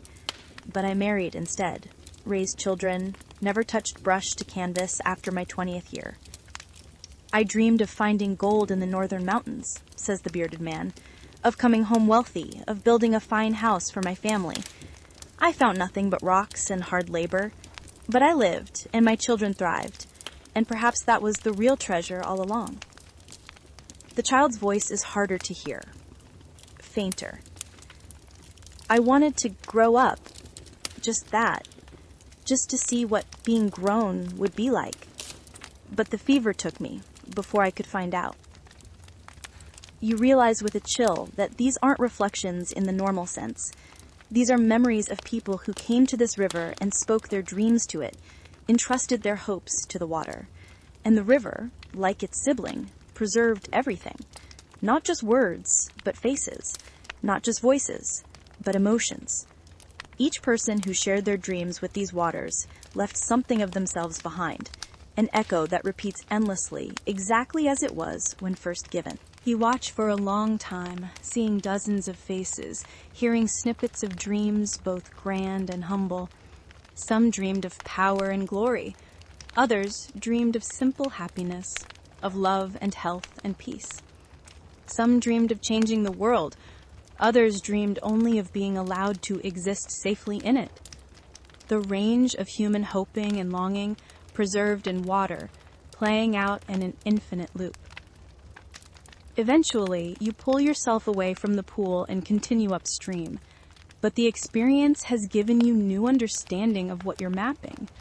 These rivers aren't just repositories of forgotten words, they're archives of human experience, preserving everything that people have shared with them in perfect fidelity.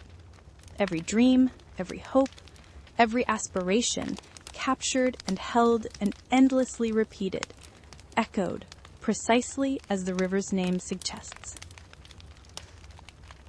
Your map grows more complex as you proceed. You're developing a notation system for marking places of particular significance, a special symbol for locations where the whispers are clearest, where communication seems most direct. Different symbols for pools where visions appear, for rapids where the water's voice becomes urgent or insistent, for still places where silence itself seems meaningful. The second river leads you through increasingly rugged terrain. At points, you have to navigate carefully, finding handholds on stone, testing your weight before committing to a path. Your pack grows heavy, and you're grateful you didn't bring more supplies than necessary. The sun climbs high, then begins its descent, and you're acutely aware of the passing time. You've been walking for most of the day, and while you've made good progress surveying this river, you still haven't reached its source. Late afternoon finds you in a narrow gorge where the river flows between walls of stone that rise more than 100 feet on either side. The light here is dim even at midday, and now with the sun already past its zenith, the gorge is filled with shadow.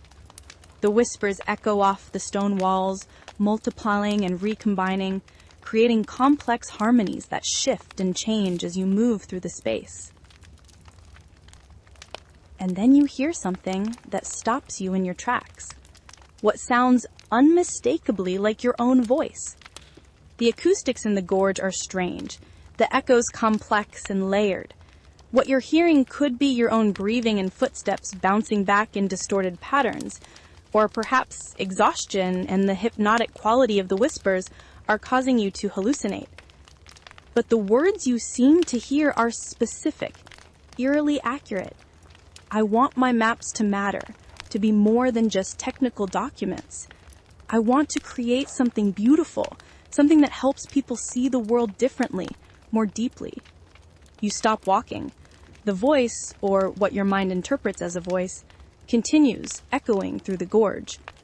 I'm afraid I'll waste my life on mundane commissions, never creating anything truly significant. I'm afraid I'll reach old age and realize I spent all my time measuring and recording without ever truly seeing. These are your fears, your secret ambitions, but you haven't spoken them aloud. How could the river know them?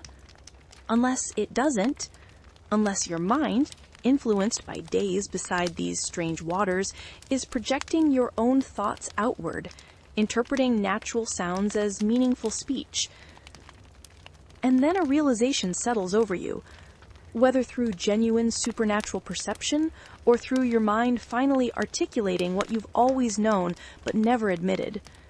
The river of echoed dreams doesn't only preserve dreams that are spoken to it, or perhaps more accurately, you've projected your own unspoken dreams onto the phenomenon you're experiencing. Either the river is reading you, or you're reading yourself through the river. Perhaps both are true.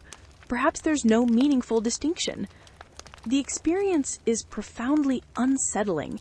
You feel exposed, as if your innermost self is on display. But there's also something liberating about it.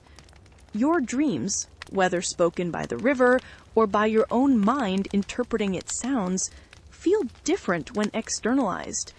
They sound legitimate, valid, like things worth pursuing rather than self-indulgent fantasies. The voice fades as you move on, but you carry the experience with you. You're no longer simply an observer documenting a phenomenon. You're a participant, implicated in what you're mapping, and whether the rivers are truly mapping you back or you're mapping yourself through them, the effect is the same. A deeper understanding of both the landscape and your relationship to it. The gorge eventually opens into a wider valley as the sun touches the western horizon, and there, at the head of the valley, you see the second river source. Like the first, it emerges from a cave, but this cave is different. The opening is perfectly round, as if carved deliberately, and it's larger than the first cave. Water flows from it in a steady stream, but the sound is different. Not the roar of emergence, but something more melodic, more structured. It almost sounds like singing. You approach slowly, setting up a rough camp in the failing light, then sitting at a distance from the cave to simply observe. As darkness falls completely and stars emerge overhead, something extraordinary happens. Light begins to glow from within the cave. Not firelight, not sunlight reflected. This light is blue-green, ethereal, pulsing gently like a heartbeat. It illuminates the water flowing from the cave, making it glow, and the effect is breathtaking. You recognize this phenomenon from your reading. Bioluminescence, caused by certain organisms, likely algae or bacteria, that produce light through chemical reactions in their cells. In caves with particular conditions, these organisms can thrive in the water, creating exactly this kind of otherworldly glow. It's a natural process, well documented by natural philosophers, yet no less wondrous for being explainable. The river, flowing out of darkness into darkness, carrying its own living light, looks like something from a dream itself, which seems fitting for the river of echoed dreams. You sleep near the cave that night, and your dreams are vivid and strange. You dream you're swimming through the cave, following the river back to its ultimate source, deep underground. The water glows around you, and you can breathe it like air.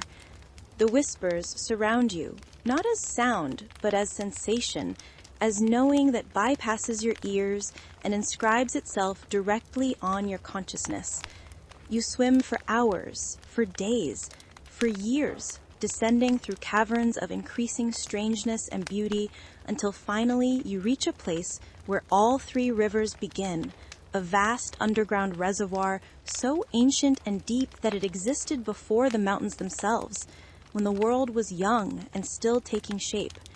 You wake with the dream fresh in your mind, so vivid that for several heartbeats you're not sure where you are, whether you're above ground or below, in darkness or in light.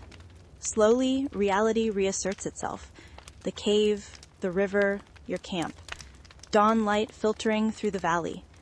The glow from the cave mouth has faded, visible only in full darkness. You spend the morning completing your survey of the second river, retracing your path downstream, adding final details to your map, ensuring your measurements are accurate and your observations complete. By midday, you're back at the confluence, the place where the first two rivers join. And now you must find the third, the River of Silver Tears. According to the rough map in your commission materials, it approaches the confluence from the south, flowing from another valley system through terrain that's reportedly the most difficult of the three. The spirit of the first river warned you about this one. She's the oldest, the deepest. She carries sorrows that predate language, griefs that are elemental. Be careful with her. She gives freely, but what she gives can overwhelm. You stand at the confluence, looking at the pool where three waterways will eventually merge. Right now, only two are present. The third must be found. You check your supplies, ensuring you have enough food and water for several more days. You inspect your equipment, making sure nothing has been damaged or lost. Everything is in order. You're as prepared as you can be. The track south is less defined than the routes you followed to reach the other rivers. This is wilder country, less visited, with terrain that's broken and irregular. But the river is there, you're certain of it. You can hear it, faintly, beneath the sound of the two rivers you've already mapped. A different quality of whisper, deeper, more resonant, like grief given voice. You shoulder your pack and begin walking south, following the sound of water that weeps. The limestone here has been carved into a maze of ridges and gullies, with sharp edges and sudden drops that require constant attention and care.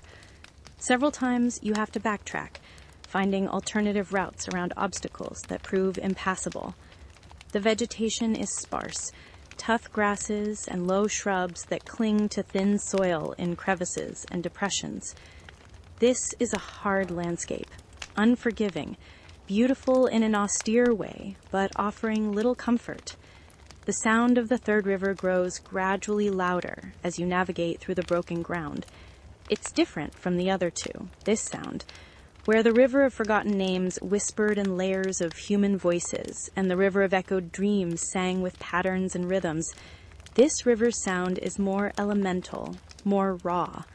It's the sound of grief itself, unmediated by words or structure, a keening that cuts through you, resonates in your chest, makes your throat tight and your eyes sting, even though you don't know what you're grieving for.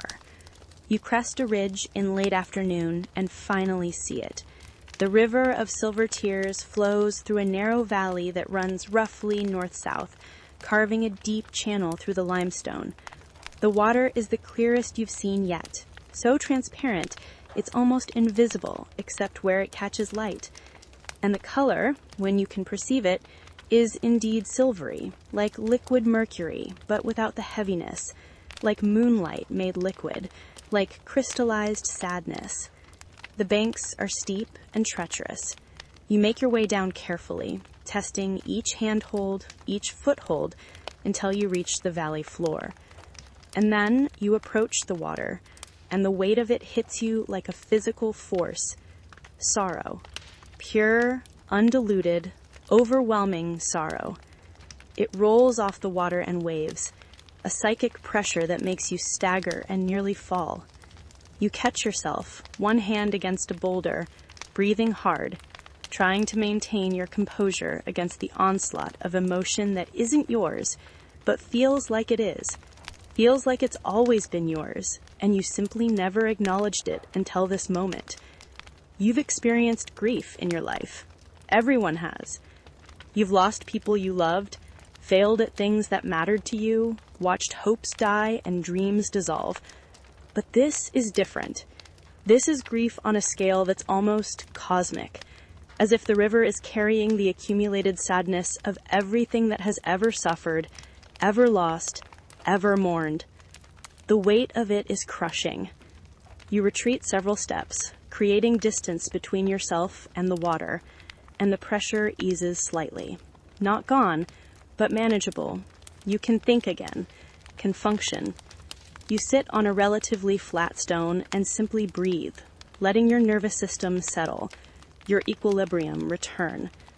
This is what the Spirit warned you about. This river gives freely, but what it gives can overwhelm. The sorrow it carries is too much for a human psyche to fully absorb.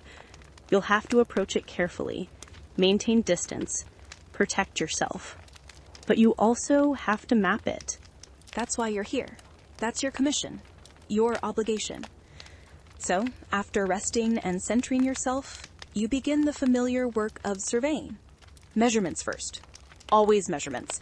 The concrete, quantifiable, objective facts that anchor you to professional duty and keep you from drowning in the river's emotional depths. The river is narrower than the other two, perhaps 15 feet across, but it's deeper. You estimate the depth at the center must be 4 or 5 feet, possibly more. The current is strong, stronger than in the other rivers, the water moving with purpose and force. The bed is solid limestone, worn smooth by countless years of flow, with occasional pools carved into depressions where the stone is softer. As you work, measuring and observing and recording, you become aware of presences in the water. Not reflections like in the river of echoed dreams, but actual shapes moving beneath the surface. Human-shaped, or perhaps humanoid, translucent forms that swim and drift with the current. They're less distinct than the spirit you met at the first river, more like impressions of beings than actual beings, suggestions of form rather than solid bodies. You watch them for a while, trying to understand what you're seeing. Eventually, one rises near the surface, close enough that you can make out features. A woman's face, or what might once have been a woman's face. Her expression is one of profound loss, and as you look at her, you receive an impression of her story, not in words, but in pure emotional transmission. She lost a child. Her daughter drowned in a river. Not this one, but another, far away and long ago. She came to this river afterward and wept into its waters, and her grief was so profound, so overwhelming, that some part of her remained, became part of the river's flow, joined the collective sorrow that the water carries. She's not unique. As your eyes adjust, as you learn to perceive what's actually in the water rather than on it, you see hundreds of these presences, thousands, perhaps. Every person who has ever brought their deepest grief to this river and wept into its flow. They've left something of themselves behind. And the river has taken those fragments of broken hearts and woven them together into a current of pure sorrow.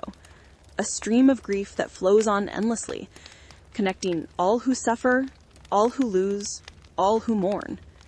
It's simultaneously terrible and beautiful. Terrible because the sheer weight of accumulated suffering is almost unbearable to perceive. Beautiful because it means that grief is never truly private, never truly isolated.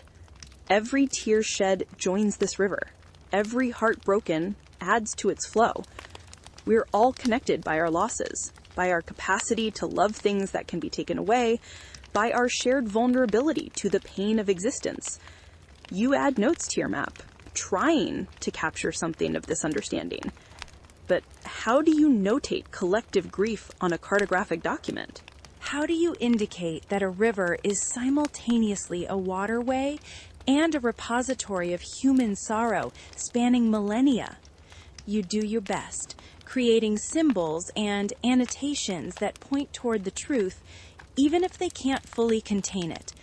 The river of silver tears, you write. Source, unknown. Presumed deep underground. Physical characteristics, 15 feet wide on average, 4 to 5 feet deep. Strong current. Water exceptionally clear with silvery cast. Temperature, very cold. Other observations. This river carries not just water, but accumulated grief. Presences visible within the flow, remnants or echoes of those who have mourned here. The emotional weight is significant and potentially overwhelming. Recommend approaching with caution and respect. Do not enter the water. Do not drink from it. Extended exposure may cause psychological distress. You're following the river downstream now toward the confluence where it will join its siblings. The valley walls gradually lower as you proceed, the terrain becoming less forbidding. And as you walk, you find yourself thinking about the nature of sadness, about why this river exists, about what purpose it might serve. Grief is universal.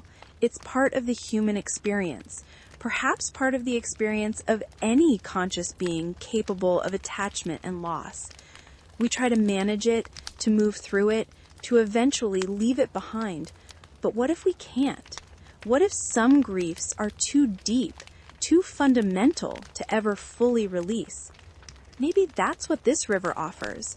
A place to deposit those unleavable sorrows, a way to externalize them, to acknowledge them without being destroyed by them. You cry into the water, and the water carries your tears away, holds them for you, lets you return to life slightly less burdened. It's not forgetting like the first river. It's not dreams like the second. It's pure catharsis. The soul's need to release what can't be contained, to share what can't be spoken, to dissolve what can't be endured alone. The sun is descending toward the horizon when you finally reach the place where all three rivers converge. It's different now, this pool, with all three sources feeding it. The waters swirl and mix, each retaining some of its distinct character even as they blend. You can see zones in the pool where the silvery blue of forgotten maims mingles with the gold of echoed dreams and the mercury silver of flowing tears. The three streams spiral around each other, creating patterns that shift and change, never quite mixing completely. And the sound, the combined whispers of three ancient rivers, each carrying different aspects of human experience, create something that transcends music or language or any conventional category. It's like hearing the voice of humanity itself, the sound of everything we are and have been, all our naming and hoping and grieving woven together into one complex harmony. You stand at the edge of this pool for a long time, just experiencing it, letting it wash through you. And gradually, you begin to understand something that's been eluding you since you started this journey. These rivers aren't separate. They're aspects of one thing, one vast system of memory and meaning. The forgetting, the dreaming, the mourning, they're all connected. They're all part of the same cycle. We name things, give them identity and significance. We dream about them, imagine their futures, invest them with hope. And then we lose them, grieve them, let them flow away into the waters that carry all things that were cherished and are now gone. And the rivers hold it all. The names we speak, the dreams we harbor, the tears we shed, everything we are and experience and feel, preserved in water that remembers even when we forget. You take out your mapping supplies and settle in to create the final version of your chart. You've been making rough sketches and notes throughout your journey, accumulating data and observations.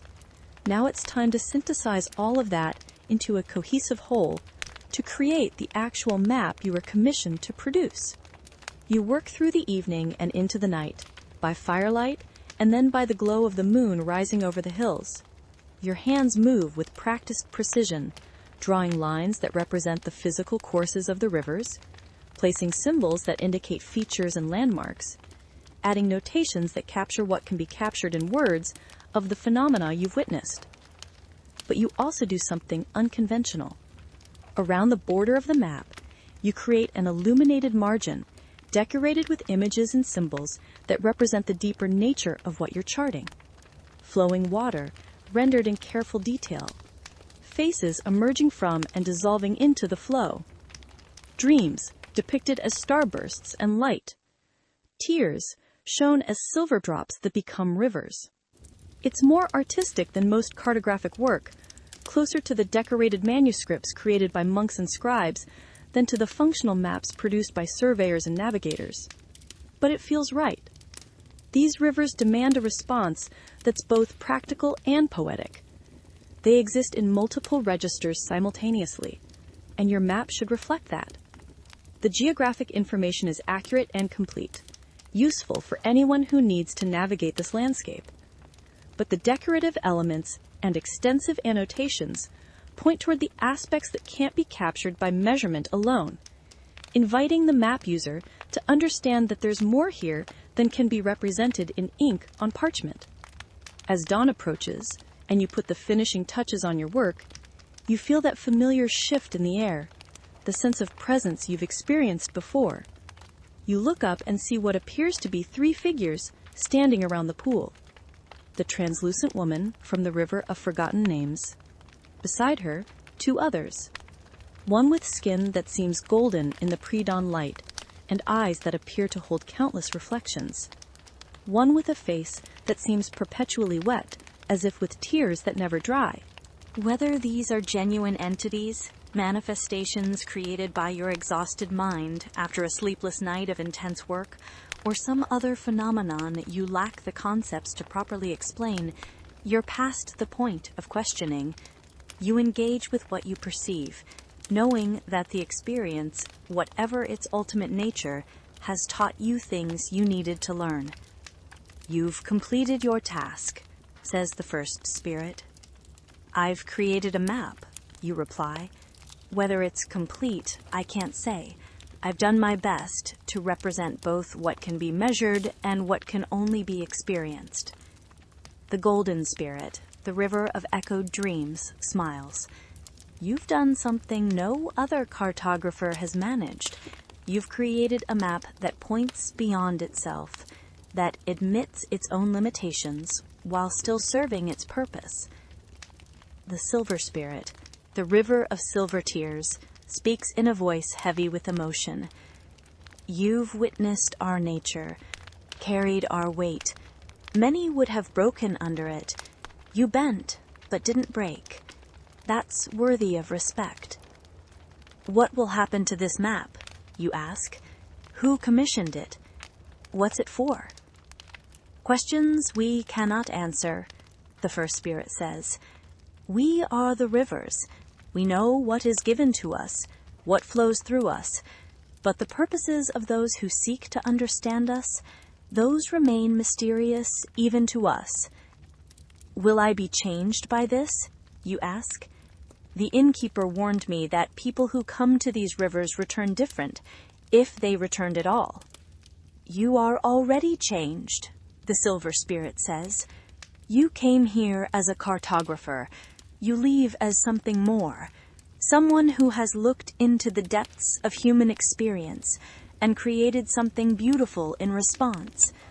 Yes, you're changed, but not diminished, not broken. Changed in the way that growth changes us, that learning changes us, that seeing truly changes us. The 3 spirits begin to fade, dissolving back into water and light, but before they disappear completely, the first one speaks one more time. Thank you, she says simply, for seeing us, for listening, for trying to understand. Few make the effort. Fewer still succeed even partially. You've given us something we rarely receive: recognition, acknowledgement, the knowledge that what we preserve matters to someone beyond ourselves. and then they're gone, and you're alone beside the pool with your completed map and the first light of dawn painting the eastern sky with gentle colors. You roll the parchment carefully, securing it in a waterproof case you brought for this purpose. The map is beautiful. You can see that objectively. It's some of the best work you've ever done, combining technical precision with artistic expression in a way you've never quite achieved before. Whether it's useful, whether it serves the purpose your unknown commissioner intended, you can't say. But it's true and complete and honest. It represents these rivers as well as any flat representation can represent something that exists in multiple dimensions simultaneously. You pack your camp, ensuring you leave no trace of your presence beyond footprints that the next rain will erase. You take one last look at the pool where three impossible rivers converge, listening to their combined voices, their whispers and songs and keening all woven together, and then you begin the journey home. But before we follow the cartographer home, before we see what becomes of this impossible map, let me take you deeper into what happened at that convergence. Because there's more to this story, layers that only revealed themselves in the hours and days that followed the completion of the initial mapping work. After the spirits faded back into their waters, after dawn painted the sky with those gentler colors, you didn't immediately pack your camp and begin the journey home. Something held you there, beside the convergence pool, a sense that your work wasn't quite complete, that there was one more layer of understanding waiting to be uncovered. You sat beside the convergence pool, your completed map rolled and secured but not yet packed away for the journey home, and you simply watched the water. The morning light painted everything in shades of gold and amber, and the three rivers maintained their distinct characters even as they merged. The silvery blue water of forgotten names, the golden water of echoed dreams, the mercury silver water of flowing tears, they spiraled around each other in the pool, creating patterns that were simultaneously chaotic and ordered.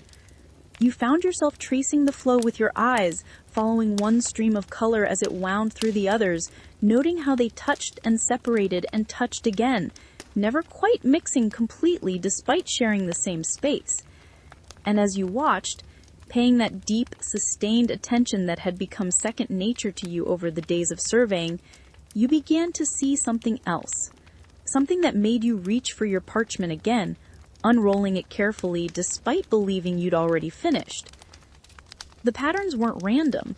They were repeating, cycling through a sequence of configurations that took perhaps 20 minutes to complete before starting over. It was subtle, extraordinarily easy to miss if you weren't paying close attention over an extended period. But once you perceived the pattern, it became undeniable. The rivers were dancing, essentially, moving through a choreography that had probably been playing out for thousands of years, unchanged and unchanging. A rhythm as fundamental and eternal as the turning of seasons or the phases of the moon. You began sketching, adding a new element to your map, a series of small diagrams arranged around the main representation of the convergence pool, showing the pattern of flow at different points in the cycle. It was delicate work, requiring you to observe for extended periods, then sketch quickly, then return to observation. You were trying to capture time itself on your parchment, to represent not just where things were, but how they moved, how they related to each other dynamically rather than statically. This was cartography pushed beyond its conventional limits, stretched into new territory. Maps traditionally show fixed relationships, stable positions. But these rivers were never truly fixed, never truly stable. They were process, not object, event, not thing. To map them adequately required inventing new notation, new methods, new ways of thinking about what a map could be and do. As you worked through the morning, documenting the dance of waters, you became aware of the sound changing. The whispers from the three rivers, which had been maintaining their distinct qualities even while overlapping, began to harmonize. It happened gradually at first, frequencies aligning, rhythms synchronizing, tones blending. And then, Right at what you instinctively recognized as the midpoint of the cycle you'd been documenting, they aligned perfectly. For perhaps 30 seconds, maybe 40, the three voices became one voice. The layered murmurs of forgotten names, the rhythmic patterns of echoed dreams, and the keening grief of flowing tears all came together into a single sound that was somehow vastly more than the sum of its parts. It was like hearing the fundamental frequency of human existence. Everything we are, everything we experience, everything we remember and hope for and mourn, it was all there in that sound, distilled to its essence, expressed in pure acoustic form. And in that moment, you understood completely, not in words or concepts, not through the rational, analytical mind that had served you so well in your profession. This was direct knowing, unmediated understanding that bypassed thought entirely and inscribed itself directly onto your consciousness. You understood why the rivers existed, what purpose they served, what role they played in the larger ecology of human consciousness and experience. They were an overflow mechanism, you realized, a relief valve, a place where the things that would otherwise overwhelm individual psyches could be deposited, shared, held collectively. Human beings can only carry so much, so many memories, each one potentially precious, but collectively burdensome. So many dreams, each one a weight of hope and potential. So many sorrows, each one capable of crushing the heart that holds it. Beyond a certain point, the accumulated weight becomes unbearable. The individual consciousness simply cannot hold everything it experiences and still function. But if there's a place to put it, a repository that can hold it safely without judgment or limitation, then individuals can continue functioning without being crushed by their own depths. That's what these rivers offered, a way to externalize what couldn't be held internally. You could speak a name to the water and let the water remember it for you, freeing your own memory for other things while ensuring the name itself wasn't lost. You could share a dream and let the dream echo in the flow, preserved but no longer requiring your constant attention and emotional energy. You could weep into the current and let your tears join all the tears that had ever been shed, held in a vast collective sorrow that somehow made individual grief more bearable, precisely because you knew you weren't alone in it. The moment of perfect harmony ended. The sounds separated again into their distinct streams, continuing their cycle toward the next point of convergence. But the understanding remained, settling into you, becoming part of how you comprehended the world and your place in it. And you realized with sudden clarity that this understanding was perhaps the most important thing to convey in your map, more important than any physical measurement or geographic notation, more significant than the most accurate rendering of terrain. So you added one more element to what you'd thought was a finished work. At the very center of the map, at the point representing the convergence pool, you drew a symbol. It was abstract, composed of 3 intertwined spirals that seemed to move even though they were rendered in static ink, an optical effect you achieved through careful attention to line weight and curve. The spirals represented the 3 rivers, obviously, but also the 3 aspects of human experience they preserved: memory, hope, grief, naming, dreaming, mourning, the past we carry, the future we imagine, the losses we endure. And around this symbol, in the smallest, most careful hand you could manage, each letter formed with painstaking precision, you wrote an explanation. Not a cartographic notation in the conventional sense, but something closer to a meditation, a philosophical observation about the nature of what you'd mapped. These rivers serve as repositories for what human consciousness cannot hold alone.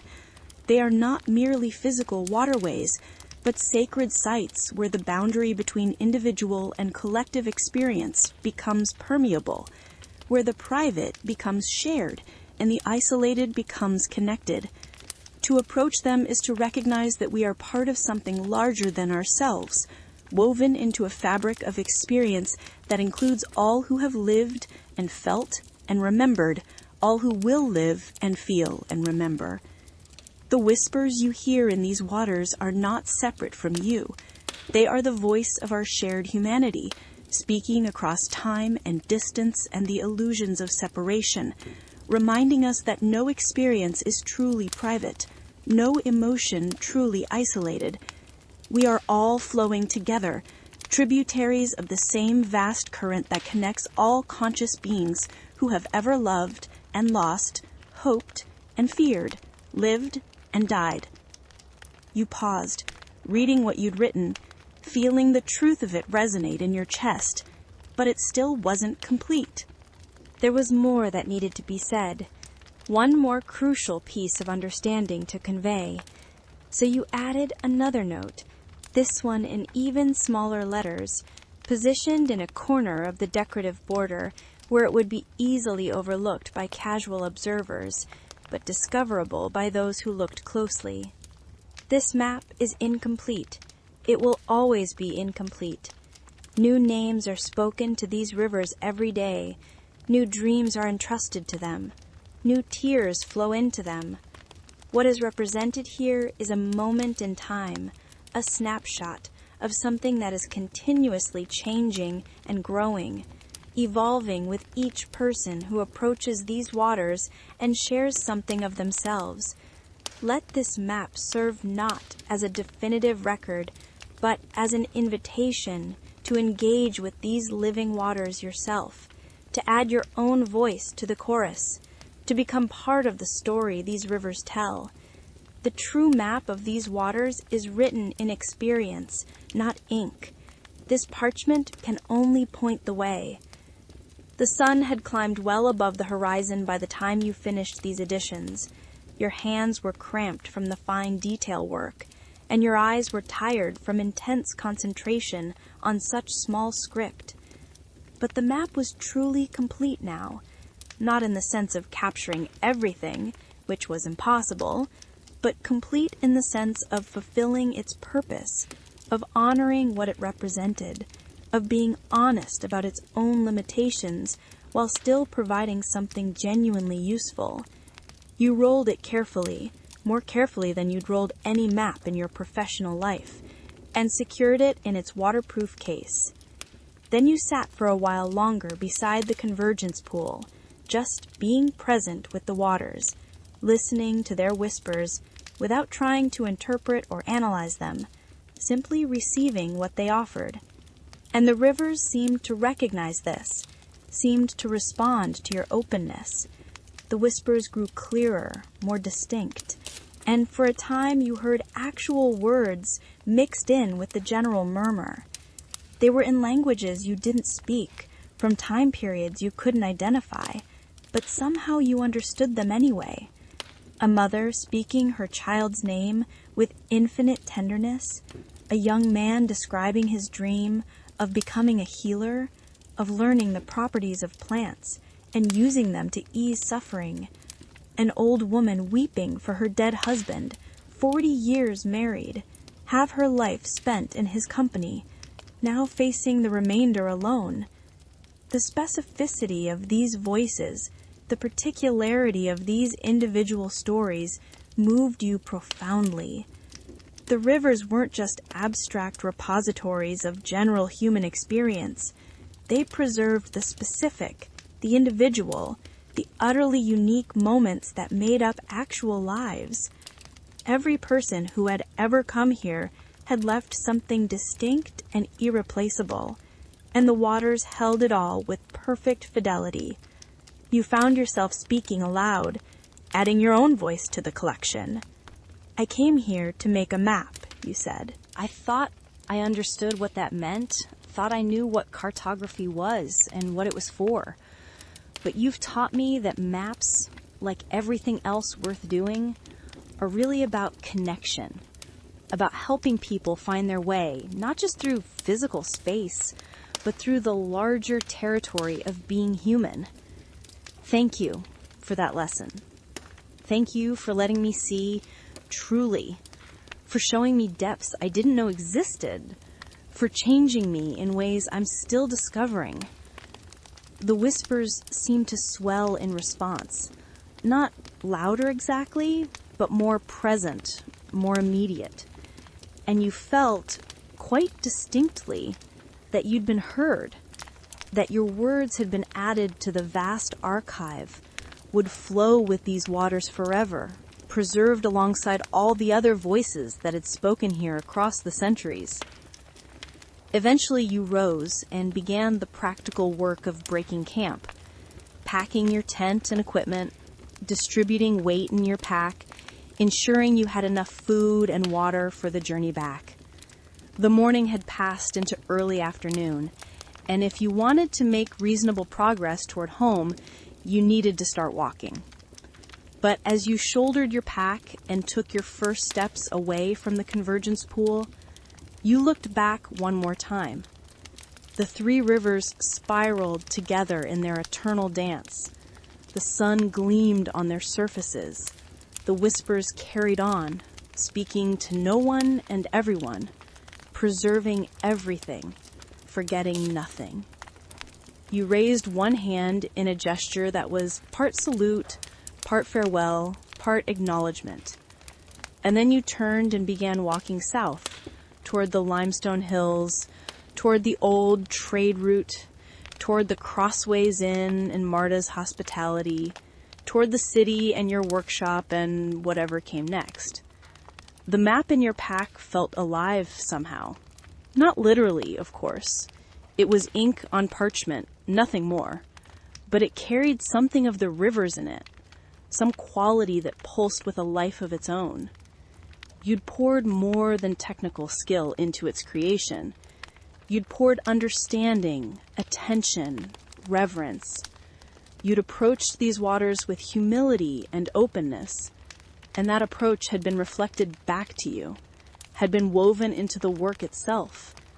Whatever happened next, whoever ended up viewing this map, you knew it would affect them, would point them toward something larger than themselves, would invite them into relationship with these ancient waters and the vast archive of human experience they preserved. That was worth something. That made the journey, the challenges, the strangeness, and occasional fear, all of it worthwhile.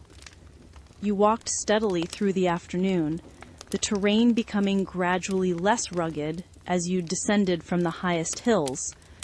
The sound of the rivers faded behind you, growing fainter with each step, until it was indistinguishable from the general whisper of wind through grass and the rustle of your own movement. But you carried the memory of that sound in you, would carry it always, a gift from waters that remembered everything. The journey back takes on a meditative quality that the journey out never quite achieved. Going toward the unknown, you'd been alert, watchful, conserving energy while remaining ready for challenges or surprises. But returning, you move with a different rhythm. Your body knows the way. Your mind is free to wander, to process, to integrate everything you've experienced into a new understanding of yourself and the world. The terrain shifts around you as you walk. The bare limestone gives way to thin soil and hardy shrubs, then to thicker vegetation as you descend. By evening of the first day back, you're camping in a meadow where wildflowers grow in profusion, their colors vivid in the slanting light. You make your fire, prepare your meal, and as darkness settles, you take out your map once more, unrolling it by firelight just to look at it, to reassure yourself that it's real, that everything that happened actually happened. The parchment seems to glow slightly in the flickering light, though that's probably just the quality of the vellum, the way it catches and reflects even minimal illumination. But the effect is striking.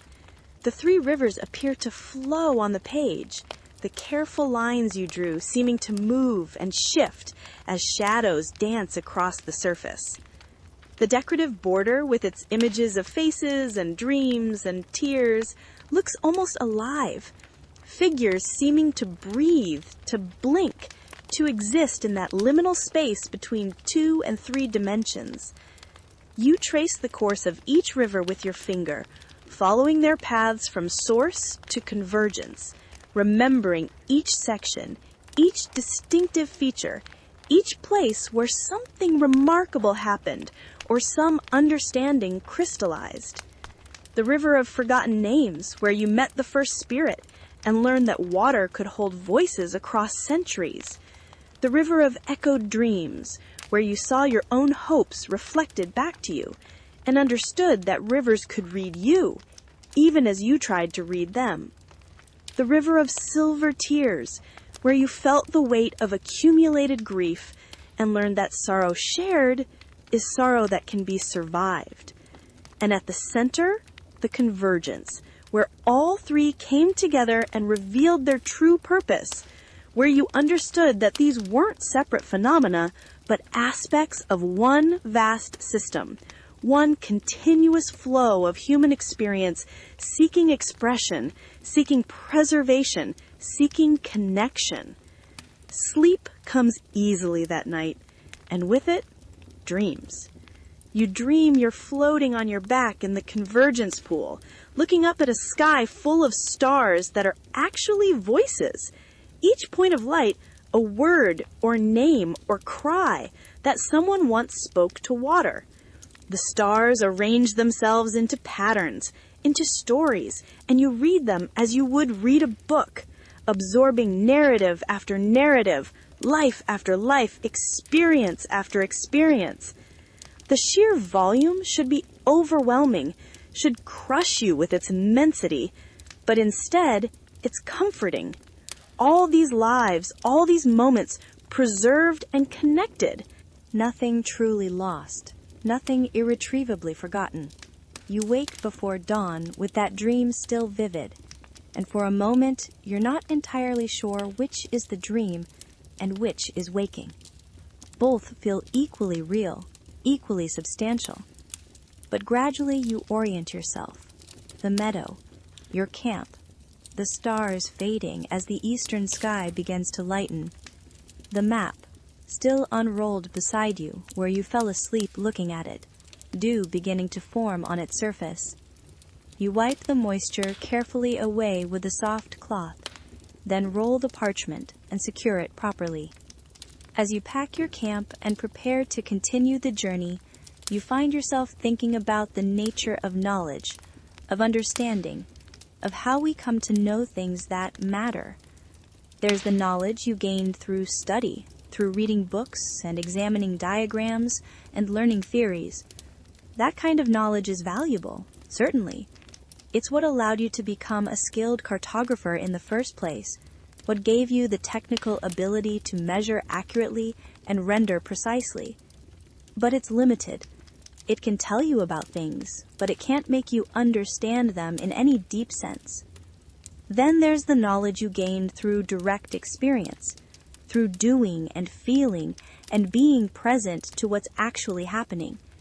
That's what the rivers gave you. Not information about them, but direct encounter with them. Knowledge that entered you through channels other than the rational mind, that settled into your body and emotions as much as into your thoughts. And maybe, you think, as you walk through the gradually brightening morning, maybe the most important knowledge is the kind that comes from bringing these 2 types together. The technical skill and the direct experience, the measurement and the mystery, the map and the territory it represents. Neither is complete without the other. The technical skill without the experiential depth produces maps that are accurate but dead, useful for navigation but empty of meaning. The experiential depth without the technical skill produces insights that can't be communicated, wisdom that dies with the person who achieved it, because there's no way to translate it into forms others can receive. But together, they create something remarkable. Maps that are both precise and alive. Documents that convey not just information, but invitation. Works that serve practical purposes while also pointing toward deeper truths. You reach the Crossways Inn late in the afternoon of the second day, just as you'd estimated. Marta sees you coming from a distance and has hot tea waiting by the time you enter the common room. She takes one look at your face and her expression shifts, becomes more serious, more attentive. "You made it," she says, and there's relief in her voice. "You went to the rivers and came back. That's not as common as you might think." "I did," you confirm, accepting the tea gratefully. The heat of the cup feels good in your hands after the day's walking. "And your map? Is it finished?" Finished enough. As finished as such a thing can be. She nods slowly, understanding what you mean even though you haven't explained. "May I see it?" You hesitate only briefly, then unroll the parchment on a cleared table. Marta bends over it, studying the careful lines, the detailed annotations, the decorative elements. She's silent for a long time, her gaze moving across the surface, taking in not just individual details, but the whole composition, the way everything relates to everything else. "It's beautiful," she finally says. "But it's more than beautiful. It's true. You've captured something essential about those waters, not just where they are, but what they are." She looks up at you. That's a rare gift. Most people who make maps are content with the where. You've managed the what, and maybe even a bit of the why. "The rivers taught me," I say simply. "I just listened and translated as best I could." "Listening is harder than it sounds," Marta observes. "And translating what you hear into something others can understand, that's harder still. Don't diminish what you've accomplished." That evening, after eating a meal that tastes extraordinary after days of simple rations, you sit with Marta in the common room and tell her about your experience. Not everything, because some things still feel too personal, too raw to share, but the shape of the journey. The 3 rivers and their distinct natures, the spirits you encountered, the understanding that crystallized at the convergence. She listens with complete attention, asking occasional questions, offering the kind of responses that show she's not just hearing your words, but understanding the meaning beneath them. And when you finish, she's quiet for a long moment, looking into the fire that burns in the hearth, watching the flames dance. "I've lived on the edge of those hills for 30 years, she finally says. "I've heard stories about the rivers my whole life. My grandmother used to tell me about them when I was a child, said they were sacred places where the veil between worlds grew thin. I always thought she meant it metaphorically, a poetic way of describing something that was probably just ordinary water with some unusual acoustic properties." She turns to look at you. "But hearing you describe them, I understand now that she meant it literally. The rivers are thin places. Boundaries are permeable there. And you didn't just visit them, you let them change you. That takes courage I'm not sure I have." "I don't know if it's courage," I say honestly. "Maybe it's just curiosity, or professional obligation, or desperation to create something that matters. But whatever it was that got me there, what brought me back was grace. The rivers could have overwhelmed me, could have broken something in me. Instead, they gave me gifts, understanding, connection, a new way of seeing. That's how sacred places work," Marta says. "They break the people who approach them with disrespect or selfishness, but they transform the people who approach them with humility and openness. You were humble, open, so you were transformed rather than broken. The rivers recognize that in you. You sleep well that night, in a real bed for the first time in more than a week. And when you wake, you feel truly rested, ready for the final stage of the journey home." Marta provides you with provisions for the road, refusing payment beyond what you'd already given for your room and board. The stories you shared are payment enough, she says. And besides, you've given me something.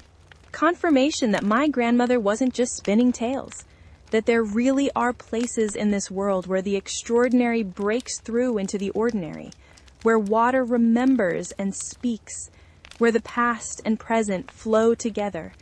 That's worth more than coins. The remaining days of travel pass in what feels like suspended time. You're between worlds, in a sense. No longer in the wild hills with the whispering rivers, not yet back in the city with its crowds and noise and familiar routines. You exist in the interval, the transition, the space between there and here, then and now, who you were and who you're becoming. The landscape changes around you as you walk, wild country giving way to farmland, farmland becoming more densely settled, isolated cottages becoming clusters of houses, becoming villages. The gradual reintroduction of human civilization, of ordered space, of the cultivated replacing the untamed. You watch it all with new eyes, seeing not just the surface features, but the layers of human activity and meaning that have shaped these spaces over generations. Every field has a story. Every road was walked by countless feet before yours. Every village emerged from someone's vision of community, of people living together and sharing resources and building something that would outlast individual lives. And underneath it all, water flows, and wells and streams and rivers and underground channels, water that might once have flowed through those hills, through those ancient sacred rivers, carrying memories and dreams and tears before eventually making its way here, to these tamer places, to these ordinary lives. We're all connected by water, you think again, all part of the same vast circulation, the same endless cycle of transformation and return. The rain that falls on a farmer's field might carry some microscopic part of tears shed centuries ago. The water drawn from a village well might contain molecules that once flowed through the river of forgotten names, that heard secrets spoken in languages now dead. Nothing is truly separate. Everything flows into everything else, given enough time. You reach the city as evening approaches on what you calculate is the 8th day since you left the convergence pool. Longer than the journey out, but that's fine. You weren't in a hurry. You needed the time to process, to integrate, to begin understanding what had happened to you and what it meant. The walls of the city rise before you, solid and familiar. The north gate is preparing to close for the night, but you pass through just before the guards begin swinging the massive doors shut. They nod to you in recognition because they've seen you pass this way before, know you as a resident returning from travel. It's a small thing, that recognition, but it feels significant. You're known here. You belong. This is home. The streets are full of people finishing their day's activities, heading toward rest and evening meals. The sounds of the city surround you. The calls of merchants closing their stalls, the clatter of cartwheels on cobblestones, the murmur of conversations in a dozen different languages and dialects. It's so different from the silence of the hills, from the whispers of the rivers. But it's not lesser, you realize, just different. This, too, is part of the vast tapestry of human experience, worthy of attention and respect.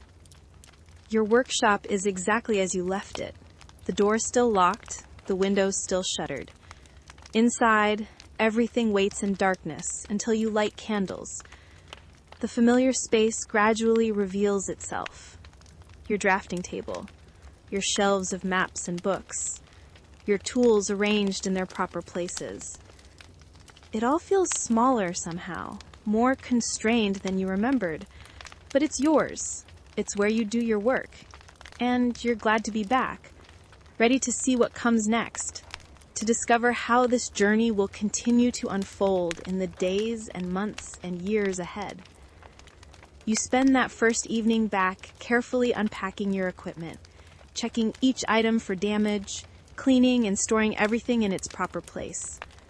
The ritual of organization helps you transition back into your workshop life, grounds you in the familiar after so much strangeness.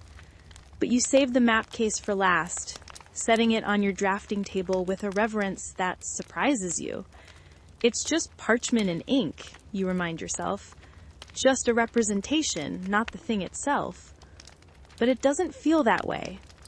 It feels alive somehow, potent, like it carries some spark of the rivers within it. When you finally open the case and unroll the map, spreading it across your drafting table under candlelight supplemented by the last of the day's natural illumination from your windows, you're struck again by how beautiful it is. The physical geography rendered with absolute precision, the artistic elements around the border intricate and meaningful, the annotations clear and comprehensive, guiding without overwhelming, pointing toward depths without claiming to contain them entirely. But you're also seeing something now that you couldn't see while you were creating it, while you were still immersed in the experience. There's a pattern in the way the three rivers flow and how they relate to each other spatially. It's subtle, barely perceptible unless you know to look for it. But once you see it, you can't unsee it. The three waterways, with their sources and their courses and their convergence, form a shape, a symbol, ancient and universal, predating any specific language or culture. It's the symbol of integration, of wholeness achieved through the union of separate elements. The forgotten names, the echoed dreams, the flowing tears, memory, hope, grief, past, future, present. These aren't random categories. They're fundamental aspects of consciousness, essential components of what it means to be aware, to experience, to live as a being who knows it lives. And the rivers preserve them, honor them, hold them in sacred relationship to each other. Your map captures this, you realize. Not explicitly, not in a way that shouts the meaning or reduces it to simple interpretation, but it's there, in the structure, visible to those who look with attention, who bring their own depth of seeing to the viewing. The rivers are teaching something, and your map is the textbook. But like all the best teaching, it doesn't tell.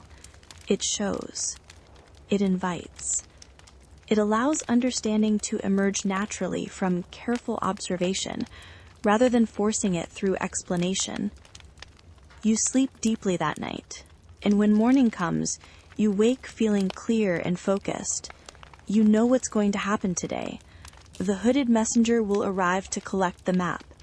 They'll examine it, approve it, pay you the remainder of your commission. And then the map will pass out of your hands, will begin its journey toward whatever purpose it was truly created for. The knock comes mid-morning. You've been expecting it, have been sitting at your drafting table pretending to work on other things, but really just waiting. When you open the door, the figure in the green cloak is exactly as you remember. Hooded, face concealed, voice carefully neutral and unrevealing. The map is complete, you say. It's not a question. Somehow they know, just as you knew they would come today. May I see it? The same words as in your vision, as in your intuition of how this moment would unfold. You lead them inside, to your drafting table where the map lies unrolled, displayed in the best light your workshop can provide. They approach slowly, reverently even, and bend to study your work. The examination is thorough and unhurried. They trace the course of each river with a gloved finger. They lean close to read the small annotations, the careful explanations you added in the margins and borders. They step back to take in the whole composition, understanding how all the elements relate to each other. The silence stretches long, but you don't feel anxious. You know the work is good. You know you've accomplished something remarkable.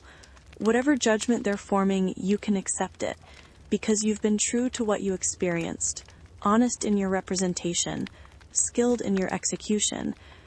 Finally, they straighten and turn to face you.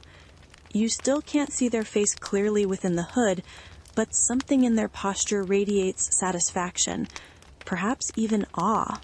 "This is extraordinary," they say. And there's genuine emotion in the voice now, the careful neutrality abandoned. You haven't just mapped the rivers, you've understood them.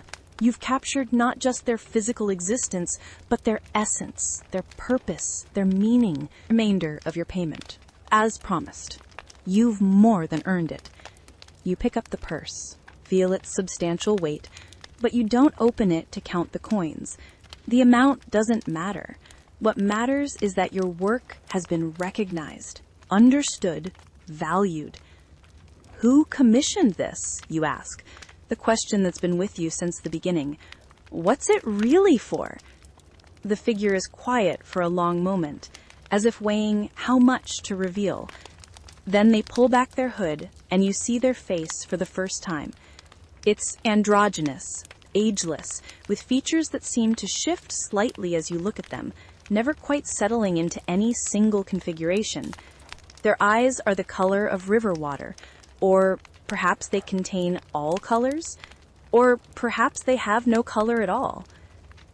We are what you might call guardians, they say. There are places in this world where the fabric of reality is different, where the boundaries between the material and immaterial are permeable, where ordinary laws don't fully apply. These places are precious, sacred, and they require protection, not from physical threats, but from being forgotten, from being misunderstood, from being approached without proper respect. They gesture toward the map. The Whispering Rivers are one such place. They've existed for longer than human civilization. They'll exist long after current civilizations have fallen and new ones have risen. But in each age, there are those who need to understand them, who need to know how to approach them properly, how to protect them without controlling them, how to honor them without trying to possess them. This map will be copied and distributed to those guardians. It will teach them what the rivers are, what they do, why they matter. And perhaps, eventually, it will be shared more widely, made available to any who wish to understand. But that's a decision for future generations. For now, what matters is that the knowledge exists, that it's been captured in a form that can be transmitted, that can survive beyond any individual life. They look at you intently. You asked what you were creating. You were creating a bridge between the knowable and the unknowable, between the measurable and the mysterious, between the rational mind that seeks to understand through analysis and the deeper knowing that comes through direct experience. Your map points in both directions at once. It honors both ways of knowing. That's its power. That's its gift. You absorb this, feeling the weight of it settle into you. Your map isn't just a technical document or even an artistic achievement. It's a teaching tool, a sacred text in its own way, a document that serves not just practical navigation, but spiritual orientation. What happens to me now, you ask, now that I've seen what I've seen, understood what I've understood? Do I go back to making ordinary maps? Can I? They smile, and it's genuinely warm. You can't unsee what you've seen or unknow what you know. But that doesn't mean you can't continue your work. In fact, you must. Because now you'll bring this depth of seeing to everything you map, every landscape you survey, every territory you document. You'll perceive the layers beneath the surface, the stories that places carry, the meanings they hold, the ways they've been shaped by human experience and emotion. Other cartographers will notice. Some will dismiss it as eccentricity. Others will recognize it as mastery. And a few, a precious few, will understand that you're modeling a new kind of cartography, one that integrates technical precision with experiential depth, one that honors both what can be measured and what can only be felt. They'll seek you out, learn from you, and gradually the practice will spread, will evolve, will become something new. They pull their hood back up, preparing to leave. Thank you, they say, for your skill, your courage, your honesty, for being willing to see truly and record what you saw. The rivers thank you. We thank you.